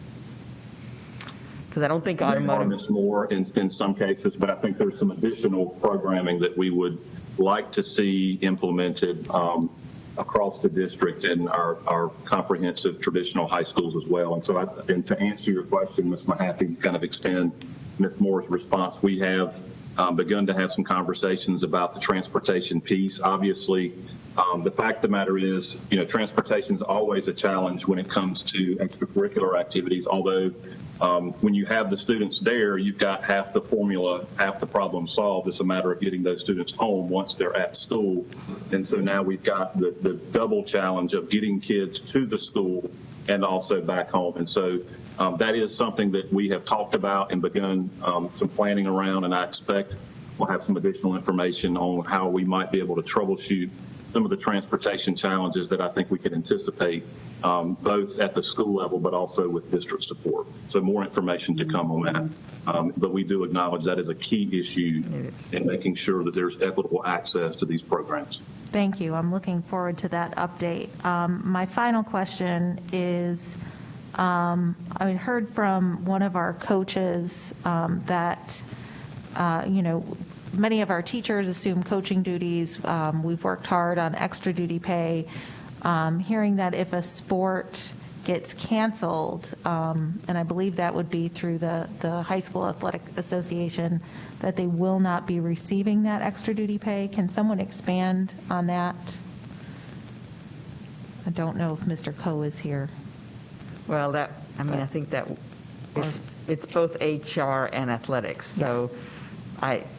Because I'm on the board of directors for the High School Athletic Association, indoor track was canceled. That's the only one that was actually canceled. So that is an interesting question. I'm trying to remember whether or not, and AJ might know, if indoor track is a separate extra duty stipend that we pay, or if it is one of the flex pays that schools have accessible to them if they have an indoor track program, because I don't know if all schools do. So I think the concern was more of the hypothetical if, let's say, a swimming or a lacrosse season gets canceled, concern that. So the High School Athletic Association has only eliminated one sport, and that is indoor track. All other sports are calendared in terms of their competition season. So if the issue is that for some reason the school would choose to not engage in the sport that year because there are not enough students or I mean, I'm guessing that would be the only reason, not enough student athletes. I'm not sure that we've ever had that happen. So we'd have to check on that. Okay. Especially since I think we have some requirements around fielding in varsity in particular, not necessarily JV, but in varsity, as a member of the High School Association. We'd have to check. I think more concerned like how we saw in the spring, the cancellation of the sports due to a spike in COVID, I believe was the form we of the honored question. we did honor the stipends that were planned because people's seasons and opportunities were cut short through no fault of their own. And to the extent that we are able to continue, as we now have started phasing in workouts, and all of that is part of the work duty as well, not just the season itself. So, so I would anticipate that we would want to have some flexibility there. Okay, thank you. Mrs. Cash? Well, I just want to clarify that about the coaches. I know Dr. Matillo answered that last time that we were together. And that was one of the reasons that we wanted the athletics to get in for the kids' sake, but also because it was a big part of the coaches' salary, that extra amount, and they were going to take a second job. So I think Dr. Matillo, you answered that last time that we met about how that was going to work out fine for the coaches this time. So just wanted to. Yes, ma'am. We have rolled out guidance and assured coaches that if the sport, if we did have the sport, they would certainly get paid for it. We will have to address if there's no work done at all toward the sport. We can't necessarily justify paying people for that, but we will take all factors into account. We have adjusted a lot of our pay cycles, knowing that sports seasons have changed. Football coach who's normal in the fall gets moved to later on. I think wrestling might have been one of those two that generally is winter and moved to the spring. So we've done everything we can to also pay coaches as early as we can in the season, whereas we traditionally would wait until the complete end. So we're trying our best to support our coaches. We know they're valuable to the schools and the students, and we'll continue to find ways to support them and ensure that they get paid as quickly as we can. Well, thank you for that. I've actually heard really positive responses on that from some of the ADs and coaches, so I appreciate that effort. Yes, ma'am. Thanks, guys. That was all. Mrs. Kushner?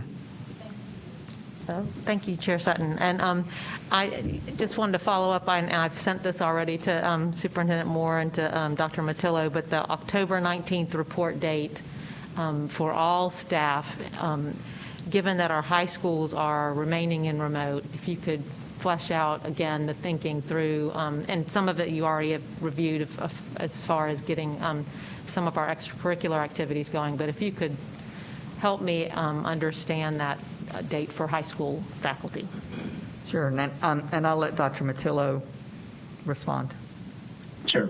Thanks for the question, Ms. Kushner. And we have thought about that. And, I read the public comment this afternoon from one of the high school teachers. And I just wanted to acknowledge that in a sense, I get it. The students will be home. So we have a lot of high school teachers saying, well, why can't I remain remote? But as we look at this phase-in plan, we have planned from the beginning that at the end of the phase-in plan, when students begin coming back to schools, that we do want our staff in buildings. And we know that some high school teachers included will have accommodations and modifications where they won't report on the 19th. But for all other employees, we do think that it's important for high school teachers and employees to return back to buildings. Some of it is that system perspective, that we are going back to school as a system, and that is important to us. We've talked about regional programs. Most of our traditional high schools have multiple regional programs where students and those staff members will be in the building. And while a lot of the needs of those students are met within the regional program classrooms, their IEPs also dictate support from regular ed teachers across the building. So that's another important reason why we just felt that we wanted high school teachers to transition back as well. We also see high schools becoming a more active place in the next few weeks. We talked about sports starting and arts and other extracurricular activities. And, as conditions change, we don't, talked about tutoring as well. We don't know when there'll be an opportunity to bring small groups back in. But when that opportunity arises, we do want to make sure that we have the staff available to support those kids who come. So I understand the concerns. We've weighed some of them before this decision, but still think that in the best interest of the system and the high schools, that it is better to have high school teachers begin reporting back just like the rest of our employees. Well, our child care issues, would that be considered for an accommodation for some of our high school staff if they, given the FAST program is going to be changing from some of our elementary schools, I would assume, as our elementary students come back in. So is that a part of accommodations request? It's not a part of our official accommodations request, and we may have to see I know we're reviewing FAST right now and trying to make some decisions, so some of it may depend on that. So I'm sorry, I missed the first part of your answering my question. Yeah, so I think we're still reviewing where we'll land with the FAST program as folks come back, so we may have to wait on that specific answer until we can see how the district adjusts FAST as students come back. Well, I would encourage you to consider childcare for our employees as part of an accommodations request. And I'd like to think that, I think we've put something out to staff to ask again what their needs are, so that we can make sure that we know what that need is as we look at options. Thank you, Superintendent. That's important to. We did ask again. Yeah, because at this point, because things are changing so quickly, and we are phasing in, so our conditions are changing. So I think we've said we value our staff. We said we would value our educators. We need to make sure that we're showing them that consideration. So thank you. Mrs. Scott and then Dr. Martin. Thank you. At this point in time, I've got a couple of questions, but at this point in time, have we had to furlough any employees, bus drivers, CNS? To my knowledge, we have not issued any furloughs of any employees in any category across the district. Okay, that is good to hear. And I was sort of piggybacking off what Ms. Kushner was discussing. But it sounds like you're still working on that. So I was curious, as we open up our elementary schools in cohorts, how those FAST rooms will work that are on the school sites. Will those, will those still function? And have those ever been open for teachers whose own children are virtual academy, or are those just children of teachers and employees who chose the plans? I believe, well, Tim, I don't know if he's available and want to make sure I don't mess it up, but I believe that all of the FAST programs in our buildings for children of staff have been open for any of the staff that are in the building, but I'm not sure if they were working virtually, whether or not they could have a child in a FAST program. I can speak to that if you wish. Yes, it was available to staff who were also teaching virtually. I believe that's the question, yes? Yes. Yeah. Yes. They were. They are. And those will remain, how long is it anticipated that those will remain open through? Well, they'll definitely be in place until we begin going back on the 26th, but the reason for the survey that we put out recently is to determine what the need is going to be moving forward so that we can be responsive to that. Okay. Ms. Scott, just a little more detail to what AJ was saying. That survey, actually, I guess that survey closed tonight.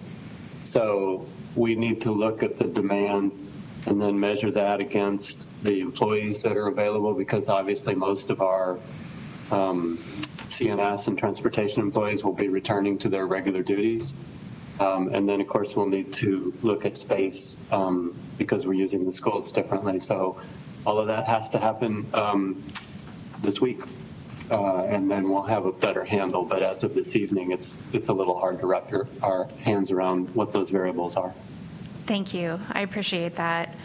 I'm also curious how our CNS will still be operating. Will they still have curbside pickup throughout? Is that something that will continue even through second semester? Will there be curbside along with in-school? I believe the intent is to continue the curbside because we will have students that are in remote, even those that are in virtual academy, right? So we're going to continue the programs that we have already, as well as the in-school service. Throughout the entire year? district. Okay, I appreciate that. For testing, I know watching my own children who thankfully had headphones do their Istation testing. I'm curious that we were able to distribute devices and Chromebooks to children, but of course not every child has access to headphones, and that's kind of a crucial part of being able to take that Istation test with fidelity. I'm wondering how are we going to process that? What are plans for processing that part of this remote learning, such an important test? I mean, Yeah, I think that's a really good question. I'm not sure if anybody on our academics team has had any feedback from schools or teachers about an extended, something else that we might need to provide to students to support the virtual environment or remote piece. But I mean, I think that's something we need to take a look at if we haven't already. Yeah. Sure, and that leads Yeah. into like sort of a part two of that question is when I think about high school students taking their tests remotely, those tests are a little higher stakes. I mean, that's certainly important, and even middle school students who are taking those end of year Math 1 tests. Yeah, so if I'm not mistaken, I would love for somebody to correct me and I'm wrong here, but if I'm not mistaken, if it's a state mandated test like an EOG or an EOC, those have to be taken in person. So they have to be in school to do them. And that is still, I was curious. That is still the case. That is why the 6th through 8th grade started a week sooner to have a week at the end of the semester that allows for all those middle school students that need to take the state required tests. So, because right now those have to be in person. So when parents are looking at this calendar on slide 6. Is that, yes, with slide 6, it's understood that those are, that when they see the word exam, that means their child is expected to take that at school. If they are in one of the courses that they are required to be in person for. Okay. So. Okay, well, that certainly explains that. I was thinking about how the... If you'd like, I can try to tackle the two questions. And I think just again first, Ms. Moore's response and confirm the state testing as of current guidance from DPI will have to occur in person. And so we're in the process already of beginning to work with our high schools to develop plans on exactly what that will look like. We also right now understand that the 5-day semester testing window for those state assessments remains at 5 days. We do have some concern regarding implications for the amount of time the test may take, obviously, if given in smaller pods and smaller numbers of students. So there are some challenges that we've got through with our high school preparation for those future assessments. And the other, I think, question you asked a little earlier in terms of the headsets and some of the equipment needs of our elementary students at Istation. I can tell you that just this week, earbuds have, I believe, begun arriving in our elementary schools to be distributed to students. We've also got orders of additional headsets coming for students. We anticipate being able to distribute students in the near future. So we want to make note of that as far as to your first question on Istation and equipment needs of students who would be assessing remotely.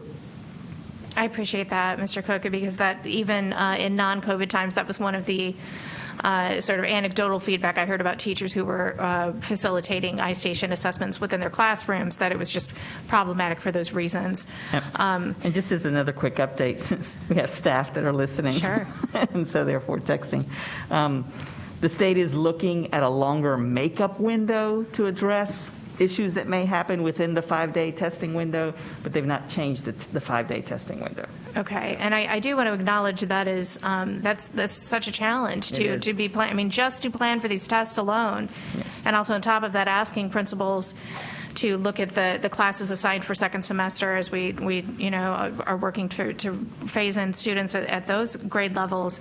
I mean, this is just not an easy thing whatsoever, and I appreciate all the work that we're putting into it. Thank you for allowing me all those, Chair Sutton. You're welcome. Dr. Martin. Thank you. A couple questions. We talked about it a little bit last week, but I continue to get feedback and concern from some families, particularly from our children with special needs who had signed up for Plan B and are looking at what is being implemented and don't feel it's quite what they signed up for. Last week, it seemed as though it was a little bit going to be a case-by-case basis. I'm wondering, are we moving forward at all on developing any kind of a structure for such families to be able to say, this isn't quite what I signed up for, here are my needs, can I remain in virtual? Or there may be some who started in virtual and feel like that's really not working and need to come back to the kind of in-person. So I mean, I think I've heard this concern in general, but I think where there's the greatest priority is children with special needs. Right. So I'm going to give Karen a moment to get online, but Plan B, as was proposed in the summer, was a 3-week rotation, and what we messaged to families was choose Virtual Academy if you want a consistent experience for your child during the course of the school year. Because if you don't choose the Virtual Academy, then you will be in whatever plan the district is in, whether it's B or A, you go back to C, come back to B, that those plans would be fluid and possibly change based on the conditions and what we were able to do. So that was part of the marker for how we messaged which families may want to choose Virtual Academy. And yet I know that, and I'll say it again and beat a dead horse, that there's no such thing as a good Plan B, and it does not work for all students or teachers or families. So I'm going to let Karen speak specifically to any questions about the kind of flexibility they're providing families of children with special needs if the current plan is not working, or what their options might be. Well, if I can clarify, the main thing that I'm hearing is that the rotation sort of was a guarantee of a smaller size class. And so I think at least a lot of what I'm hearing is, based on the 3 cohort rotation, which I think many of us agree is very challenging to implement. But I think many who signed up for it, particularly those that I'm hearing from with children with special needs, were anticipating smaller class sizes. And I think I was hearing the same thing from teachers in that category. So it's the class size issue here, I think, is the big differential. Right. And so this would be after 3 weeks of Plan B being in a Plan A for regional programs, which should have been contemplated by families who didn't choose Virtual Academy, because A has always been on the table whenever we were able to implement it. And I think should have been contemplated is not something that I would hear if I were a parent in that situation. I totally understand. Yes. Karen, so if I can jump in, we are hearing from families on both sides. Like we're hearing from families that are ready to have their children back in school, and we are having families that are having a bit of buyer's remorse for whichever plan that they had enrolled in. We are taking a look at that. Built into Virtual Academy is an opportunity for principals to take a look at individual parent requests. I want to balance that against the reality of several conversations that I'm hearing. So we need to have staff to be in classrooms when students return. And we are also balancing that against the desire to have teachers be able to select accommodations. And we are in a squeaky space to see if all that can happen to meet everybody's desires. So where we are with Plan B and with Virtual Academy, as parents have signed their children up for those, If there is a particular case, that is an opportunity that is available to them to have that discussion with their principal, whether it's Plan B or virtual, that they may want to make a decision to move into. However, that is also balanced against we need live teachers to be teaching children in whichever of those options that students are currently in or they may want to move into. And like I say, I completely understand that balance. I think my concern and the reason for raising, and I believe that many are going to be worked at on an individual basis. My concern and the reason I continue to raise this, what are we doing at a system level, is I recognize that when it's at an individual level, that really is dependent on the advocacy of the family and the parent. And there are plenty of families who don't have the time, energy, resources for that level of advocacy. And that's where system guidance, I think, and putting a plan in place makes sure that we're able to pay attention to the families who maybe don't have as strong as many resources for advocacy. So I just want to reiterate that the plan that we currently have allows for families to talk to their principals. I think that most families do have good relationships with their principals, and I think even more so, they have good relationships with their teachers. And they are having those conversations with their teachers now based on the information that I'm getting. I also want to reiterate and be very clear that we need to have staff on both sides of that. We need to have staff in Virtual Academy, and we need to have staff in Plan B.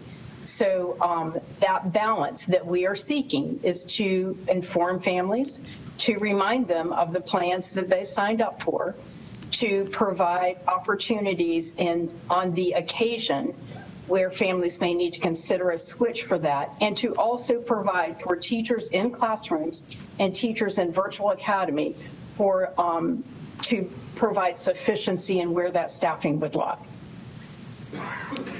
Okay, I understand the challenges. Somewhat related to that, we're also getting a lot of feedback from families who are concerned about the date at which you sign up for either continuation on Virtual Academy or whatnot.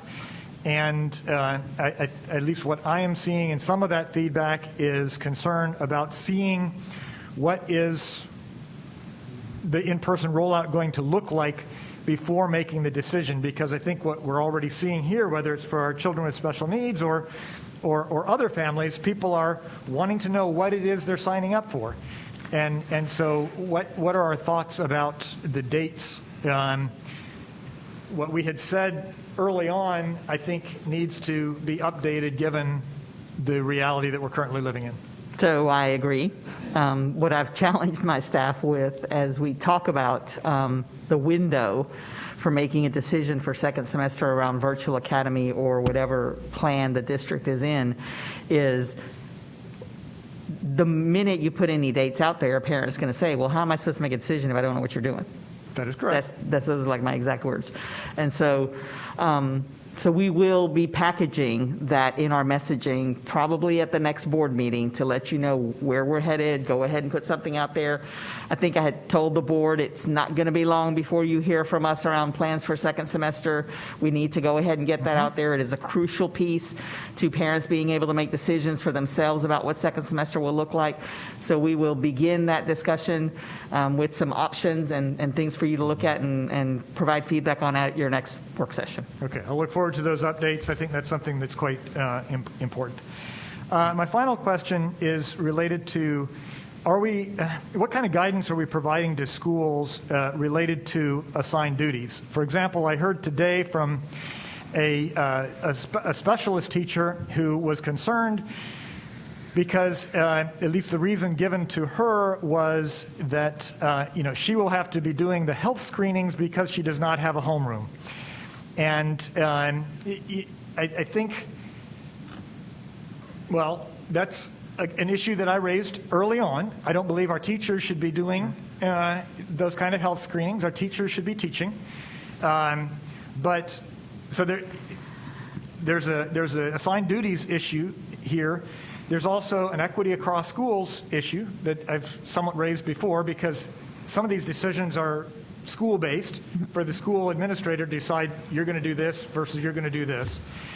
This is where I think there needs to be some district-wide guidance. But this also relates a little bit to the accommodation piece, because it feels to me like we've got the HR process where you can get if you qualify for health reasons or other, qualify for the remote work.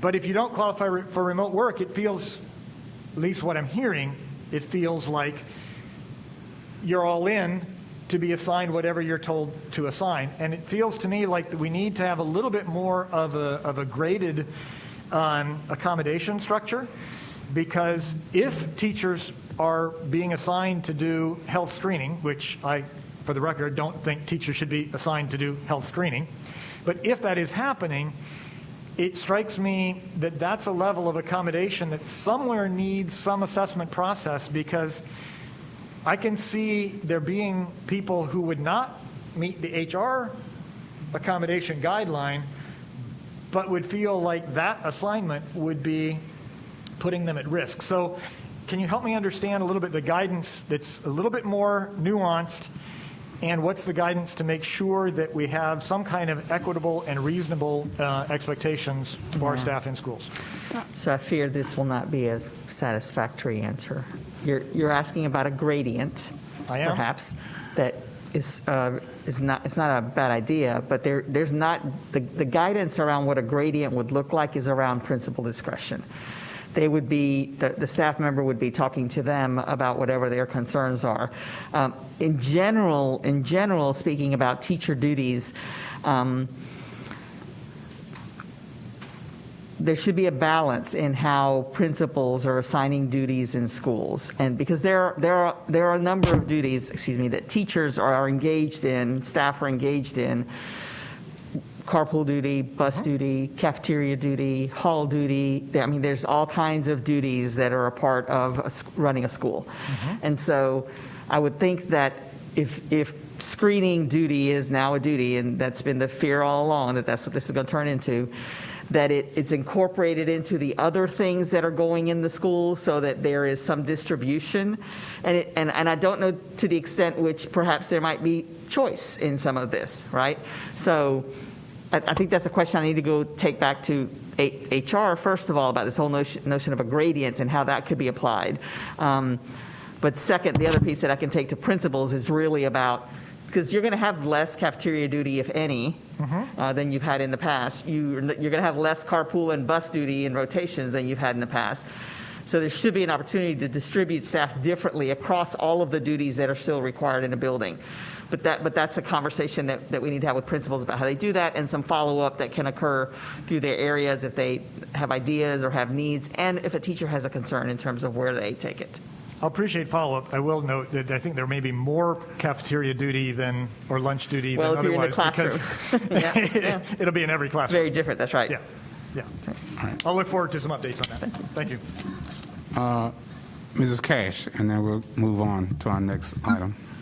Okay, I just got a quick, in all due respect, Dr. Martin, I just want us to not be in a situation where we are handcuffing our principals, because I think when we get into gradients, and I don't know for sure if a teacher has time to be on duty to take temperatures. If they don't do it, who do you think is better suited to do it? Are you saying we should send a child nutrition service person to do it, or someone else? I mean, I just don't know anybody.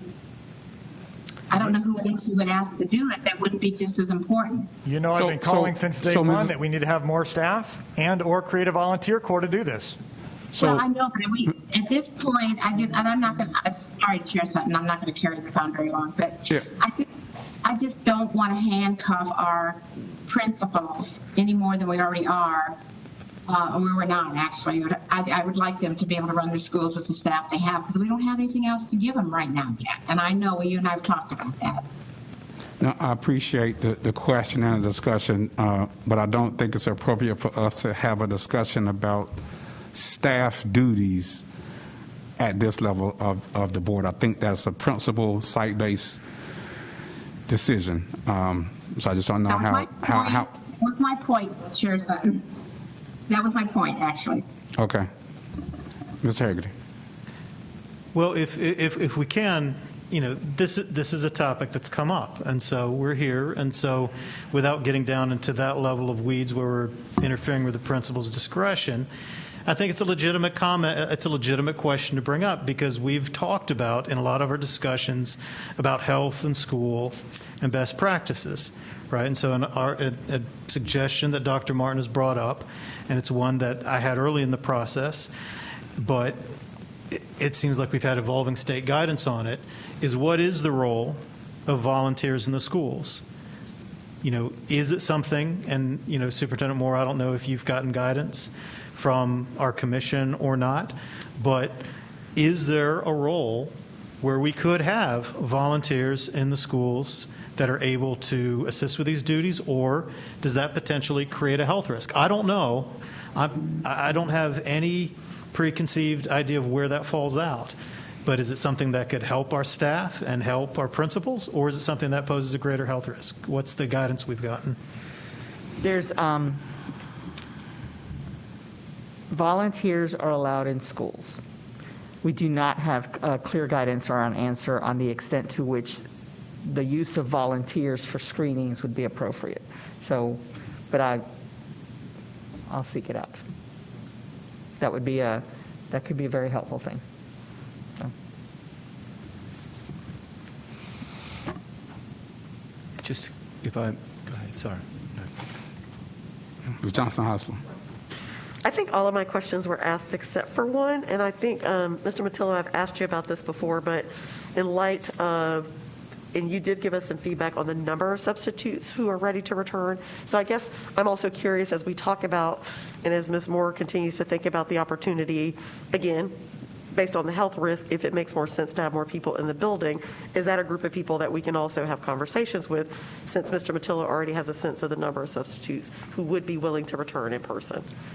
Especially based on the earlier pot of money that we talked about that we may be able to use. I'm just curious if that's a place that we can go, since they're already on our HR roster. So I sent that email to Dr. Matillo Friday. Okay. So about how we could more intentionally use our subs in our buildings. Okay. Yes. Thank you. And I will just add that they do continue to appear to be ready, to support our needs. We've surveyed them very recently last week in terms of willingness in special programs classes and those kinds of things, and many hundreds are still ready to serve even currently. So I do think it's a resource we can use, and we'll continue to develop the best way to do that. One more follow-up now that I have you, Mr. Matillo. I think you've alluded to this a little bit before when we talked about accommodations for teachers. So is that your thinking, that we would be using substitutes in a classroom if a teacher is teaching virtually because they have an accommodation, or are we thinking that somebody else would be in the room with those students? So I think in most cases, subs would not be filling in for a teacher who's working virtually. Generally, that teacher would also have virtual students and would not necessarily have the need for it. But subs would be available, like if teachers needed to quarantine, things like that are COVID related, where we could deploy subs in those situations. I think you sort of answered my question in terms of we could use them if need be in those classrooms. Okay, thank you. Yep. So could I ask Superintendent Moore, in your next update, can you have some information around the volunteers, the subs, along with regular employees, and included in that, I'm sure that there are some legal concerns, liability concerns that I think Jonathan would want to chime in on, as well as other management risks and that sort of thing. And so if we just could have all of that as part of the update and have one thorough conversation about that, and sort of clear all questions at that time. Right. So with that, concludes our update on reopening. Superintendent Moore? Yes, sir. Moving on to our next item, which is Disability History and Awareness Month. You don't look like Cameron Hamilton to me, sir. Good evening, Chair Superintendent Moore. I am here with just an exciting information item.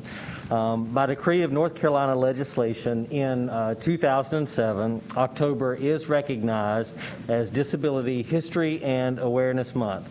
So in September of 2012, the Wake County Public School System School Board passed a resolution that stated our schools shall provide intensive instruction on disability history, people with disabilities, and the disability rights movement during the month of October and periodically throughout the year.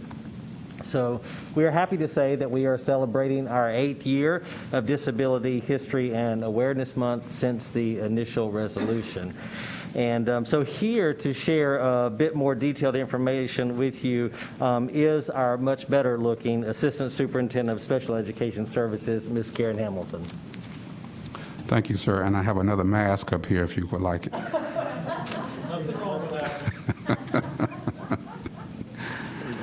Board Chair Sutton, Superintendent Moore, and members of the board, thank you for allowing me to provide the non-pandemic topic and to kick off it's actually the 17th annual recognition of Disability History and Awareness Month. Actually, it can't be the 17th, the 7th. To start us off, we have the Walnut Creek Elementary School sharing the 2019 theme of Every Student, Every Day. And as a reminder, this video was produced before COVID.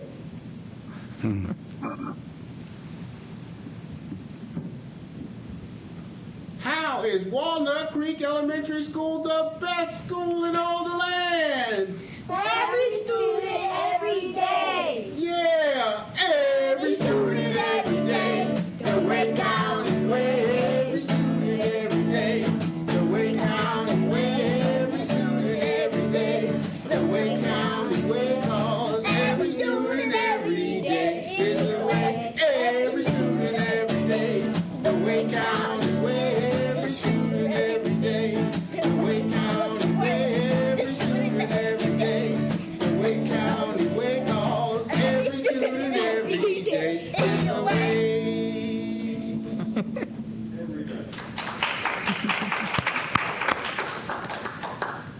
So thanks to our Walnut Creek friends, and to set the stage for today's presentation, and I'm trying to see the video while we're doing this, so give me just a second, I apologize.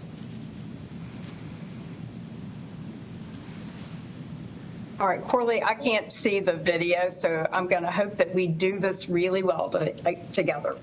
So in 2007, the General Assembly of North Carolina designated October as the Disability History and Awareness Month in order to expand the public's knowledge, awareness, and respect for persons with disabilities.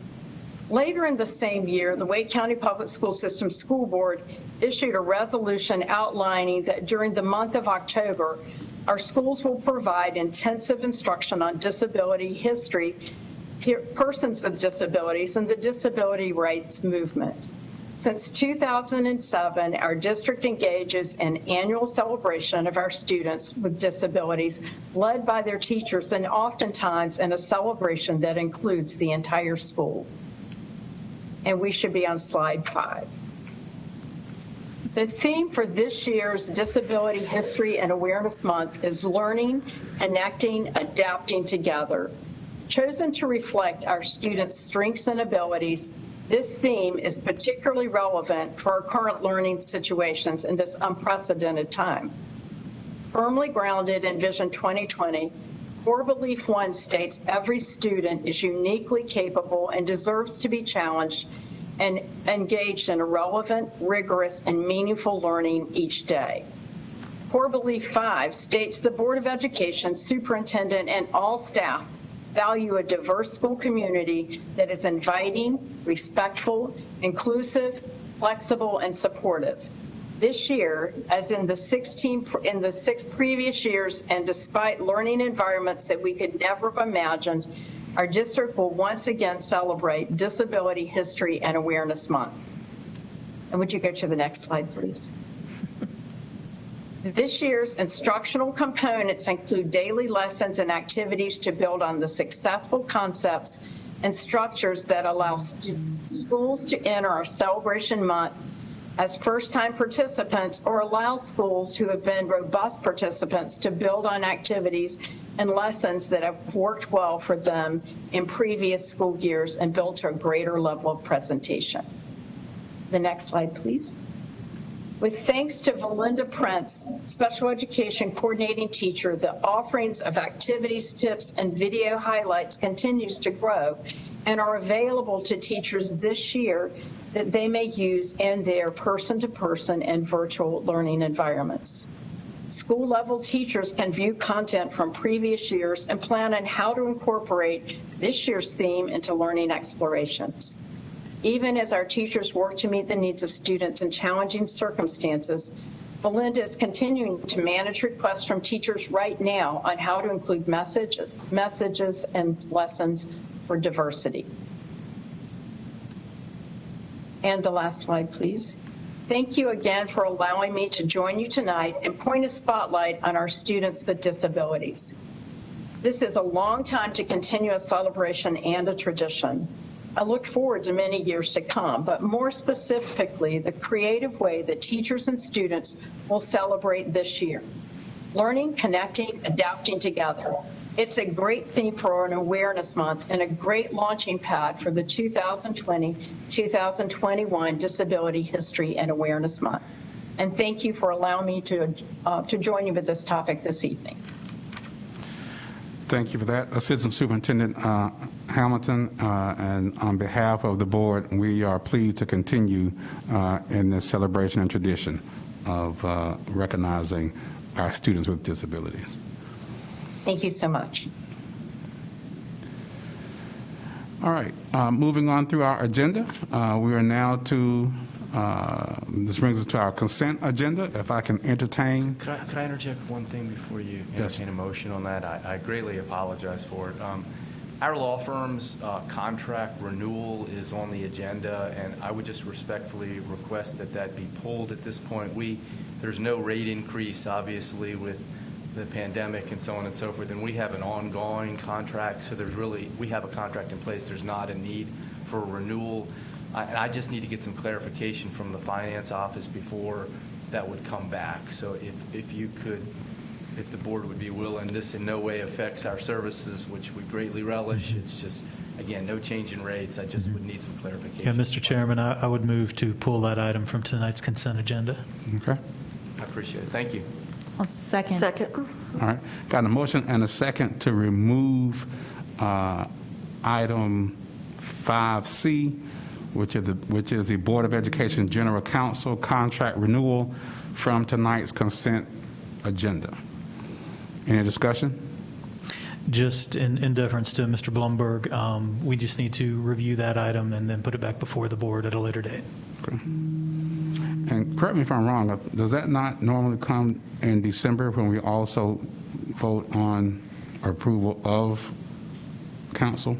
So that was the past. The board changed the policy so that there's no need for an annual renewal. So for the last couple of years, there's no need for an annual renewal. We have an ongoing contract that's really only changed when there is a rate increase, and we are not changing our rates at all under the circumstances, and have been for a good long time. And the last rate increase was only $5. So just want to get some clarification from the finance office on whether that needs to come back. I appreciate the courtesy of the board on that. Okay. All right, hearing no further discussion, all those in favor show by sign of aye. Aye. Any opposed, nay. Ayes have it. That item is removed. And so now if I could entertain a motion to approve the amended consent agenda. Chair Sutton, I make a motion to approve the consent agenda as amended. Second. Got a motion and a second to approve the amended consent agenda. Is there any discussion? Hearing none, all those in favor show by sign of aye. Aye. Any opposed, nay. Ayes have it. Our consent agenda is approved as amended. That takes us to our action item, which there is, we have one item, and that is the Istation contract for professional development for principals and teachers. So I'm going to turn it over to Dr. McFarland and Drew Cook. He just left. Yeah, I think Drew is online and will introduce the item. Okay. All right, Mr. Cook. Yes, sir. Thank you, Chair Sutton and Superintendent Moore. This evening, we bring for action a contract amendment to provide professional development on the Istation diagnostic assessment for the 2021 school. The contract amendment provides teachers with the necessary training to meet the requirements of legislation for formative diagnostic assessment for all K-3 students, be administered 3 times during the year, and also a one-time reading assessment for all students in grade 4. The contract amendment provides ongoing differentiated professional development support throughout the school year for all stakeholders, administrators, teachers, and school-based instructional support staff. The contract allows for analysis of student data over multiple years, data to determine learning loss due to school closure, and data to validate learning gained during the 2021 school year. Staff is requesting board approval of the contract amendment as indicated, and at this time, I'm certainly happy to answer any questions or provide additional information as needed. Mr. Hagerty. Thank you, Mr. Sutton, and I appreciate everyone allowing me to pull this from the consent agenda. I just thought this deserved a little bit of a closer look. You know, we've heard a lot of feedback about Istation. There's a lot of drama about Istation in the state government, and I was just curious what the district was planning to do in terms of going forward in the future, and if we had any idea what the state might be requiring from us. You know, there's been talk about an option that we could choose something this year, but then what will happen next year?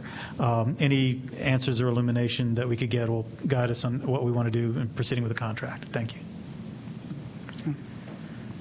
Drew, are you going to respond to that, or did you want Sarita to respond to that? I can take a shot at it, and if I fall short, then Sarita can jump in. Okay. So, Mr. Hagerty, thank you for the question, and I think we can probably chalk this up and add it to the list of issues and items where there are lots of thoughts and varied opinions, and you and other board members like us have heard opinions on this over the last few months. Obviously, lots of discussion at the state level. Essentially, Mr. Hagerty, what I think we can share is that this summer we convened a cross-departmental team, also included school-based staff members, instructional resource teachers, instructional facilitators, a couple classroom teachers, all of whom were tasked with the responsibility of taking a look at what the options were that were provided by the state at the time, and make a decision about which program to go with for the 2021 school year, all recognizing, as you pointed out, Mr. Hagerty, that the state itself is going to be initiating a new procurement process to determine a statewide vendor for these assessments for the 21-22 school year. Essentially, we were given the option, and that team ultimately determined for a variety of reasons back in the late summer that the best option for the Wake County Public School System, given all the uncertainty at the state level, was to remain with Istation for the 2021 school year. And I think, Mr. Hagerty, this falls into the category, among other reasons, and there are other specifics as far as what this assessment can offer and some of the technical benefits that it provides in terms of data support and those types of things. One of the biggest considerations that I think the team who developed the recommendation that was ultimately adopted by our district to stay with Istation, one of the primary factors was the issue of continuity. If you and other board members will recall, prior to the 1920 school year, Wake County and other districts across the state, as part of the statewide contract at that time, used the M-class assessment. You mentioned yourself in the introduction some of the uncertainty and the politics at play at the state level that happened last year and all the back and forth. After much back and forth, Wake County ended up going with Istation last year, as did the rest of the state. So that was a change. And ultimately, with all the other changes that our teachers and our schools were already going through, in their systems, their structures, their assessment platforms, every aspect of their work. We felt like if we could provide one bit of continuity, given all the feedback that had been gathered, it was beneficial to do so for the current school year. And as you referenced, recognizing that we could very well end up with another vendor at the state level next year. And so this recommendation provided some semblance of continuity after weighing out all the pros and the cons. And again, it also, from a practical standpoint, also provides our teachers in schools with year-to-year data that we now have to compare from the 1920 school year, importantly, to the 2021 school year, that would have been exceedingly challenging had we gone with a different vendor for the current school year. And so I think that's kind of a high-level, I guess, overview of some of the factors that were considered in making that decision, sir. Great. I appreciate that context and that information. Thank you, Mr. Cook.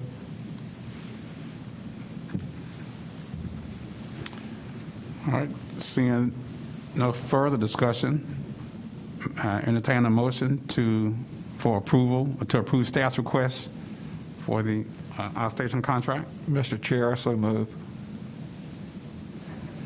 Got a motion and a second to approve staff's request for the Istation contract for professional development for principals and teachers. Is there any further discussion? Hearing none, all those in favor show by sign of aye. Aye. Any opposed, nay. Ayes have it. That motion and contract is approved. All right. At this time, if I can entertain a motion to go into closed session for the items stated on our agenda. Chair Sutton, I make a motion that we go into closed session to consider confidential personnel information protected under GS 143-318.11A1A3, and to consult with the Board of Education attorney and preserve the attorney-client privilege as provided with GS 143-318.11A3, and to consider confidential student information protected under GS 115C-402 and the Family Educational and Privacy Rights Act 20 U.S.C. 1232G. Second that. All right, got a motion and a second to go into closed session for the items just stated and as listed on our agenda. Is there any discussion? Hearing none, all those in favor show by sign of aye. Aye. Any opposed, nay. Ayes have it. We are now adjourned and now in closed session. Thank you all for joining us this evening. We appreciate the attention. Thank you and good night.